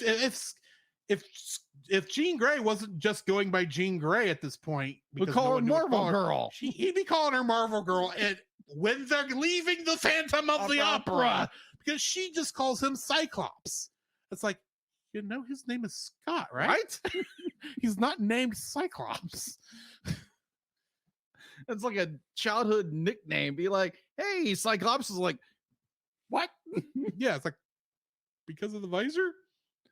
But anyway, He's not even wearing a visor. he's not even wearing the visor. He's wearing the wrong sunglasses right now. Yeah, they're brown. He must have got out to the car without burning a hole in anything. I realized, oh crud, I forgot my sunglasses. Gee, can I borrow yours? Oh my gosh. So Like, I actually could see Scott, as someone who used to wear glasses. I'm Okay. sure you understand this too, because Mhm. you wear glasses. You forget you have them on after a while. you do. So I imagine it has to be the same with his visor. Yeah. He forgets he's got it after a while and just goes out to the car. He's wearing normal clothes, but he's got his visor on and goes, oh crap, we're about to go into town. I can't wear the visor into town. And I don't know where my sunglasses is. Gene, can I borrow yours? And I say, okay, yeah, thank you. Close my eyes, take the visor off, put the sunglasses on. Ah, that's better. It somehow doesn't. How do the ruby ones make sense. Yeah. To some degree. It can be, to use the Marvel term, no prized. Okay. Because like, oh, somehow the ruby lenses are absorbing the Optical optic blast. blasts. That is not going out the side of the sunglasses. They're special sunglasses. Okay. They're magnetically pulling the optic. Yeah. You know, this whole thing is just him being nervous about being a mutant in the first place. So we don't know that in this story yet by the time this show came out. But Oh my gosh. But anyways, we don't even know Scott's got a brother yet in this show. No, not yet. No, he does pop up later. He does pop up much later. But I enjoy the story for what it is. The idea that the leader of the Morlocks is, oh, we need to. It's so 90s it hurts. It She does. is so 90s it hurts. She's more 90s than Jubilee. Yes. Oh my gosh. Because it's like, you look like you just walked out of the pages of the X-Force. I had to think of what the one was that Cable was in for so long. Yeah. And that's I think that's X-Force. Yeah, it's X-Force. Yeah. I'm sorry. There were what, 15 X-Men books at this time? Yeah, there were. So, oh my gosh, like Can't be the expected story- to remember all their names. That's true. The story's good. The animation is so just like there's so many animation errors going on the entire time. I'm like, wait a minute, what? Hold on, what? Well, they're Wait a not minute, used what? to having this many people on screen at one time. I agree, but it's almost like you have to be like, point out the error. What's going on now? You have to remember, when I read just as many names on just the guest cast list Uh-huh. for this Yeah, as I did when I was reading everybody's name in Night of the Sentinels. right. Oh yeah, There's it's too many people in this for how long they're in the scene. I So I'm agree. surprised it's not worse. The animation's not worse than I it is. agree. At least the animation's better than season 4. No, it's 5. Oh, 5 that's worse. 5 is like, we gotta hire a whole nother studio. We'll see how bad that is later. Yeah, we'll get there when we get there. Yeah. But like the story's good. I In love September. Huh? In September. in September.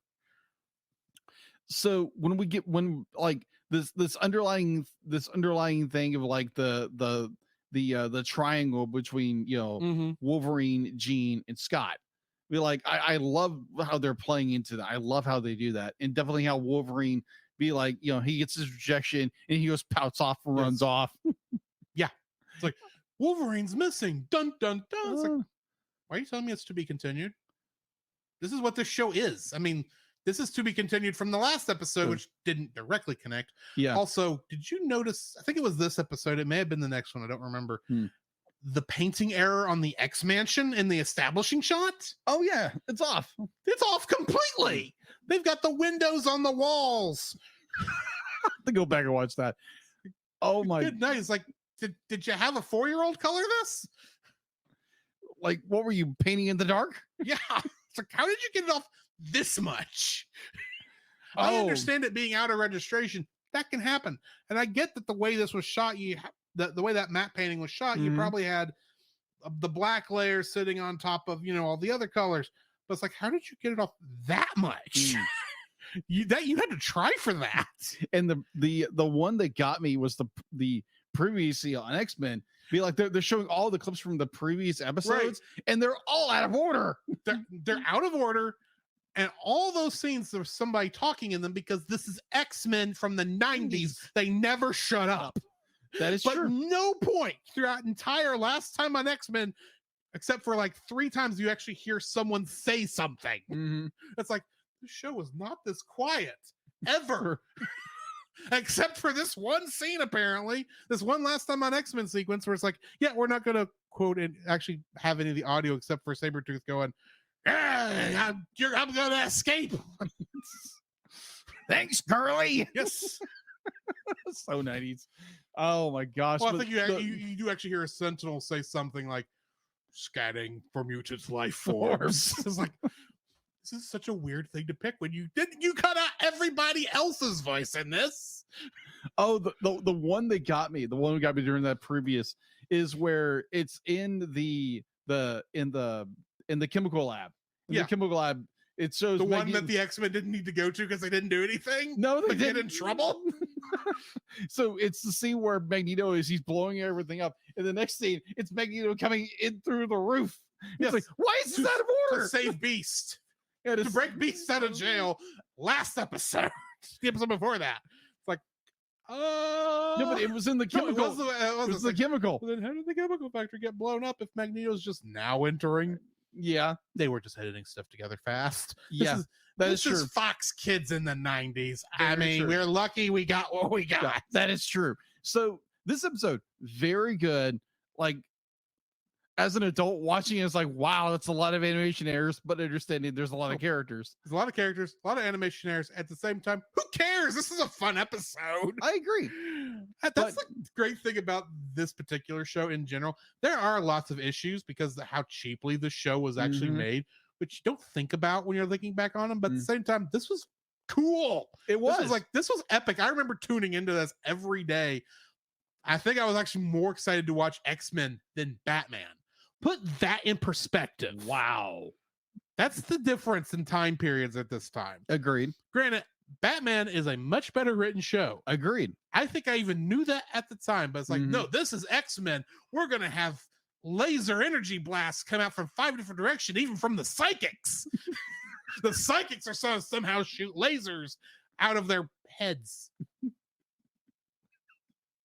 It's Okay, comics. you have to show it. You have to animate it somehow. I get that. Mhm. But it's like, it's just anyway.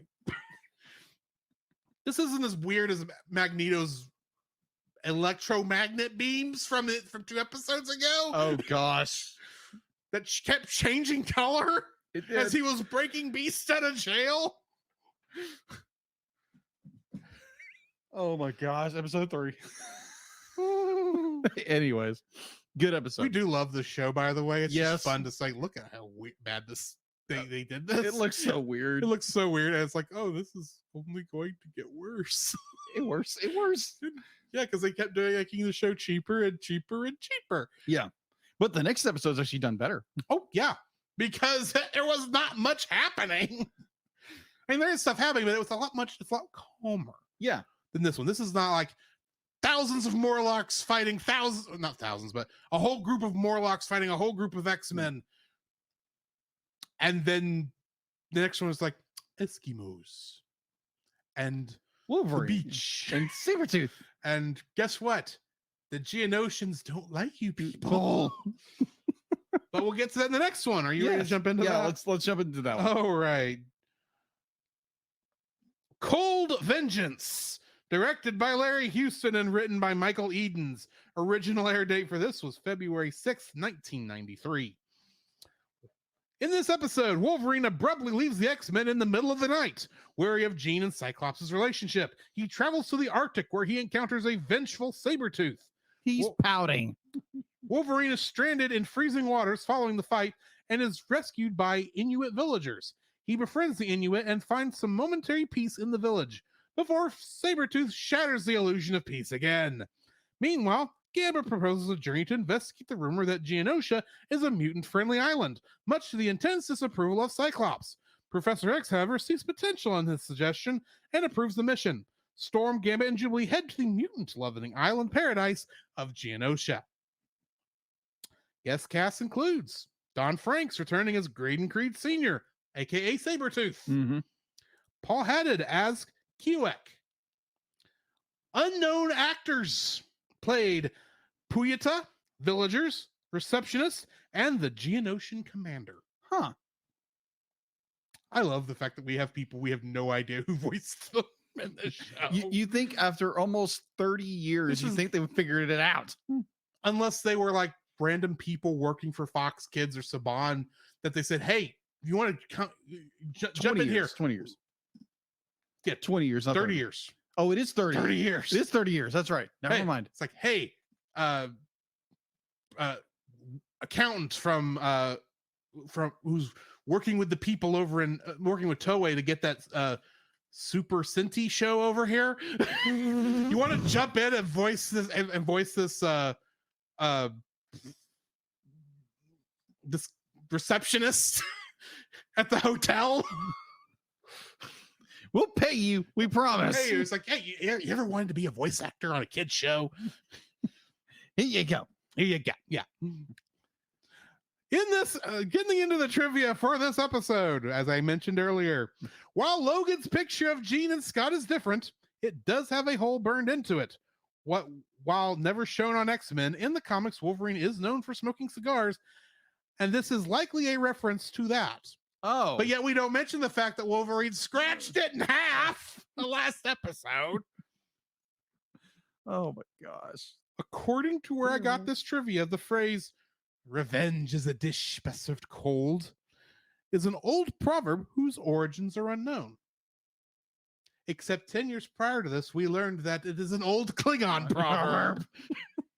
In Star Trek II: The Wrath of Khan. I'm sorry, as far as I'm concerned, it is an ancient Klingon proverb. I don't care where it actually came from. In this episode, Gambit does a French spin on the classic proverb, "All work and no play makes Jack a dull boy." Yes.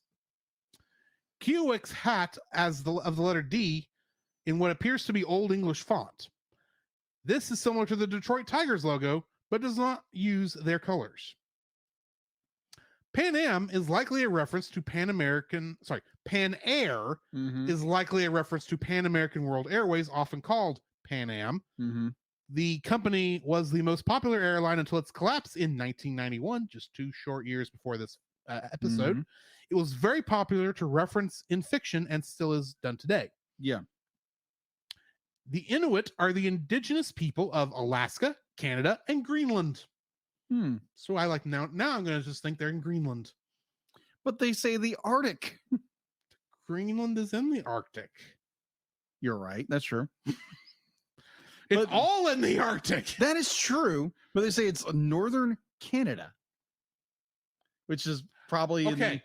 There is an island between Greenland and Canada that until recently was disputed territory between Canada and Greenland. I'm going to claim that's where this episode takes okay, place. fine then. Because now they actually put a border on that island. So now there's technically a border between Canada and Denmark, because Greenland is technically owned by Denmark. Ah, okay. Canada and Denmark are nowhere near each other, and it just seems weird to think they share a border now. Anyway, Yeah. the Inuit canoes are called umiak, Mhm. and Inuit tents are called tupik. Hmm. Interesting little notes. Interesting. The act of throwing people into the air on a big blanket for Inuits is called nalukatak. I probably said that wrong. I apologize. It is typically done in the spring to mark the end of the whaling season, providing a general time frame for this episode. Huh. In Captive Hearts, Logan's room is fairly neat, but here it is a mess. Scott and Jean are wearing different clothes from the previous episode, even though it's supposed to take place directly after. Scott went from a button-up shirt and tie to a turtleneck. Jean went from her dress to a button-up blouse. So they saw the They room. couldn't even keep Jean's dress the same throughout the last episode, and now they're just like, we're gonna give up on the dress, put her in a blouse. I was so shocked. Be like, that my thought would be is like, okay, they go to one scene, they're wearing something else, and they alter it to the next scene. It's like, can you guys make up your mind? But here's an idea, because remember because we didn't mention that Logan's room was a mess this episode, Yeah. but was clean in the last one. Mm-hmm. Funny thing, the last episode showed that Logan's room is at the end of the hall, but in this one, the hall continues past his room. It is also perpendicular to where it was before. Perhaps in the last episode, he wasn't in his room. A theory. An X-Men theory. Let's keep watching. Logan is in the room, is in room 3 with 11 directly across. Continuing on from the last point. The X-Men must have a very odd numbering pattern for the two to be directly across from each other. In the previous episode, the picture Logan has of Scott and Jean was cut in half, while in this episode is burned in the middle. Also, the placement of the couple are switched. Either the pictures are inconsistent or Logan has an odd fascination with keeping multiple photos of the couple. Oh my gosh. In the first establishing shot of the mansion, this is actually what I was talking about earlier, the lines and colors are not properly aligned.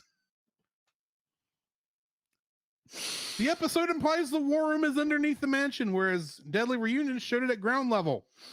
Yep. Captive Hearts ended with Gambit sick, though recovering. In this episode, he is perfectly fine with no indication of his severe illness. Ay, ay, ay. If Cyclops wants the X-Men to appear as non-mutant tourists, then sending Gambit is a bad idea since the powers changed his eyes. Mm-hmm. When Sabretooth sees Logan in the boat, no one is actually steering the craft. That is true. It's understandable that Logan would take his Wolverine outfit with him. Why does he have both a ski outfit and his civilian outfit as well as and is constantly switching between the two? That is true. For trying to act like tourists, Gambit does a horrible job as he's wearing his X-Men uniform. Worse yet, Aurora calls him Gambit instead of his real name of Remy. Remy level. Hang on. Okay. Jubilee wears a sweater to go to a tropical island. Yeah. Nice job, Jubilee. She says she didn't know what to pack. That is true. When getting into the taxi, Aurora and Gambit get into the back, though the passenger side, but Jubilee isn't seen on the driver's side nor in the front passenger seat. She caught another cab. I guess. It'd be like you let the teenager go, be like, oh, she'll be fine. Oh, yeah. You'll be fine. She didn't know what to bring on a trip to a resort. Surely she'll be able to get to the resort from the airport by herself. Meanwhile, Jubilee turns up in the back alley with her spleen missing. My gosh. The Geonosian receptionist sees footage that no one could possibly get. The same ones they keep reusing, which is just reused footage from Night of the Sentinels Part 1. When first seen in full costume. And looking through Storm's eye, of all things. Yes. When first seen in full costume, Wolverine's bare arms are colored yellow like his costume. They are. When Sabretooth confronts Wolverine and Kiowek, The bombs placed on either side of the bridge are not there. They are. They are Are. not. Yeah, They're that's what I missing. meant. Wolverine wears a mask that covers his eyes, while the snow can block his vision. It certainly wouldn't get into his eyes. You're right. It wouldn't. I was like, you're wearing, yeah, it's like, that makes no sense. When Kiowek tackles Sabretooth from behind, he is briefly animated over Sabretooth.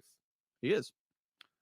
Instead of using his claws immediately, Wolverine pulls the ropes apart to free the tribe, which would be ineffective and inefficient. That makes no sense.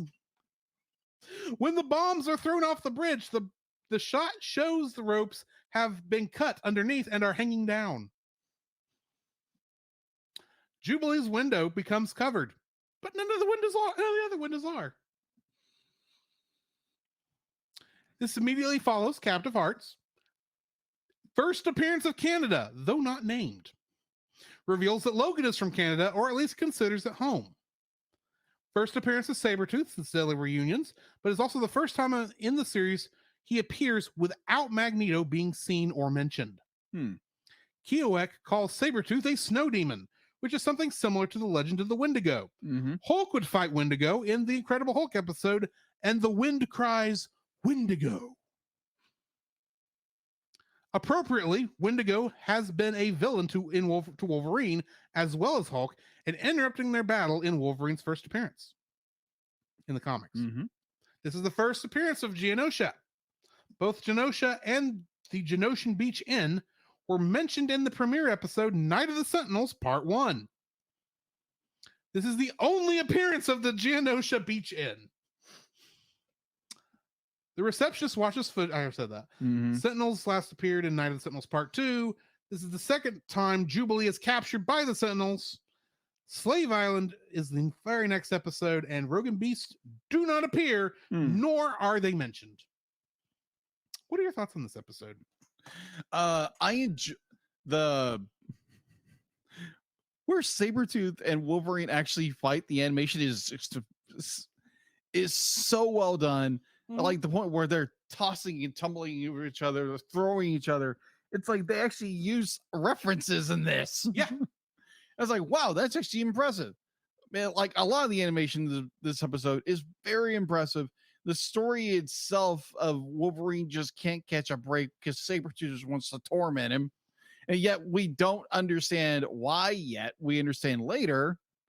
But right now, it's just like, why is this big, ugly cat man following Wolverine around? Obviously, they have a history. We don't know why.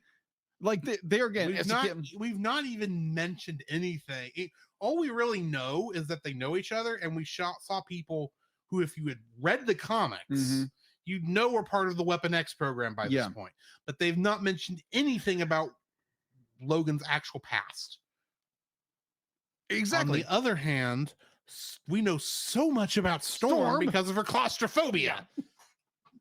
I have nothing against the character of Storm, even though she's traditionally my least favorite X-Men. X-Man, whatever the term is. X-Men. But it is weird how she's had so much development for someone who just causes the weather to do all these amazing things while talking like you know what I mean. Yeah. She's a weird character. She enunciates everything, which be like, I like. She is always in her goddess voice. I've always liked the fact Storm. no one here thinks her as a goddess here. I like Aurora. Is there? Yeah, Aurora. I know why. Storm. Let's just call her Storm. Yeah, Storm. But it's like we know hardly nothing about Gambit at all, except he's Cajun and he throws cards and he likes Rogue. That's about it. And everybody else we know about this much. And we barely know anything about Rogue either. Yeah. But we know so much about Storm. Like, I've got claustrophobia. It's going to come up real important next time. Also, I'm now the leader of the Morlocks. Why? Why did you pick her? Anyway, because it's like, I think it's part of the characters. I'm sure that's how it is in the comics too. Yeah. It's just, but like, although I think Angel was the one that got captured in the comics, not Cyclops. But anyway, yeah. So I enjoyed this episode. I enjoy where it's Wolverine. He can't get rid of the snarly Sabretooth and his constant be like, revenge is mine. Be like, I'm gonna watch you die. It's like, darn, you're like, why can't I beat you, Wolverine? Why won't you die? Because Wolverine is plot armor. At the moment, Actually, let me rephrase. Wolverine doesn't need plot armor. He's freaking Wolverine. This man could probably he could probably heal his adamantium from a single cell at this point. True. He's probably, despite how he got the adamantium, it's probably not part of his DNA, and just one single cell could probably grow another Wolverine with adamantium claws. It can't actually, but the way they treat Wolverine in these comics. Anyway, but either or, be like, it's a good story. It's a bit like the Storm plots are just getting a little irritating a little bit, but I've always liked Storm. Yeah, but I mean, it's just like, she is supposed to be like the secondary leader of the X-Men, so it makes sense that there would be some character development. Yeah, it's just she's had more than Cyclops. Yeah, who is the actual leader of the X-Men. Yeah, all we really know about him at this moment is that he's in love with Jean Grey. Yeah, that's it. Who we also know nothing about. Yeah, we just learned last episode that she's psychic. Or telekinetic, at least. Telekinetic. She gets psychic later, but yeah. And she goes a little birdie and flamey. Yeah. But oh my gosh. Like, we'll get to that in season 3. We'll get that in season 3. But overall, really enjoyed the story. Where it's going in Geonosis? Geonosis is where Anakin Skywalker and Obi-Wan Kenobi got tied up. Yeah. This is Genosha. Yeah. I admittedly kept saying Geonosia throughout the trivia. You did. Because it's like, that's really what I know more is the Star Wars planet of the bug people instead of the mutant hating island. Of course, they mostly are the mutant hating island because of Magneto. Moving on. But it's a good story. I like where I am Magneto, master of magnet. I love that clip. Oh yeah, it's fun. It's where is the story going? Where is at that point it's the B story. The B story, because Wolverine's the A story. And where the B story is going is interesting. I remember watching this a couple of years ago, and it's like, okay, this is interesting. Yeah. Now watching it for the review, it's just like, okay. It's like, perhaps, just perhaps, you shouldn't ask about their mutant discount program. Yeah, Gambit. Hey, maybe save 10%. Maybe 10% is. Maybe you'll get 10% off of your slave labor in the next episode. My thought would be is like, got to build that airport. Yeah, I assume that's what they're building in the next one. Who knows? I don't remember. But I don't know why I keep thinking airport. It's like they have an airport. But we will get we'll there. When we get there next week. Yeah, after we see more bloody murder in the Mushroom Kingdom.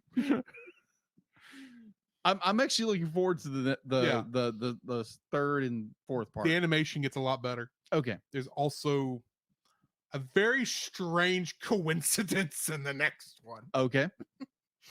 But we'll get there when we get there. All right. Anything else to add on this? No, I don't. I actually don't. All right. Next week, the episodes we will be reviewing are Slave Island and The Unstoppable Juggernaut. So join us next week for that. In the meantime, though, this has been Drew. This is Jacob. And we'll catch you in the next frame. You can follow Jacob on his Facebook at Jacob B. Heron. His Facebook page, Jacob's Daily Art Corner, where he tries to draw each and every day. his Instagram at Jacob B. Heron, his Twitter at Jacob Heron, and his Letterboxd at Jacob Heron. You can find Drew on Facebook at Drew Dodgen, his Facebook page Drew's Photo Bin to see his photography, his Letterboxd page at ggeorge759, his Twitter at ggeorge759, and Instagram at Drew Dodgen. You can like us on Facebook at the Cellcast Podcast, on Twitch at the Cellcast Gaming, on YouTube at Cellcast, on Twitter at cast_cell. The Cellcast can be found at Apple Podcasts, Google Play Podcasts, Stitcher, Spotify, or anywhere else fine podcasts are downloaded from. Please rate and review us where you found us, and also on Podchaser. Email us at thecellcastpodcast@gmail.com. The Cellcast is a proud member of both the Pop Americana and Culture Box media networks. For more information, please see the link in the description. Our theme song is Drop and Roll by Silent Partner. And remember, that's Cell, with a single L.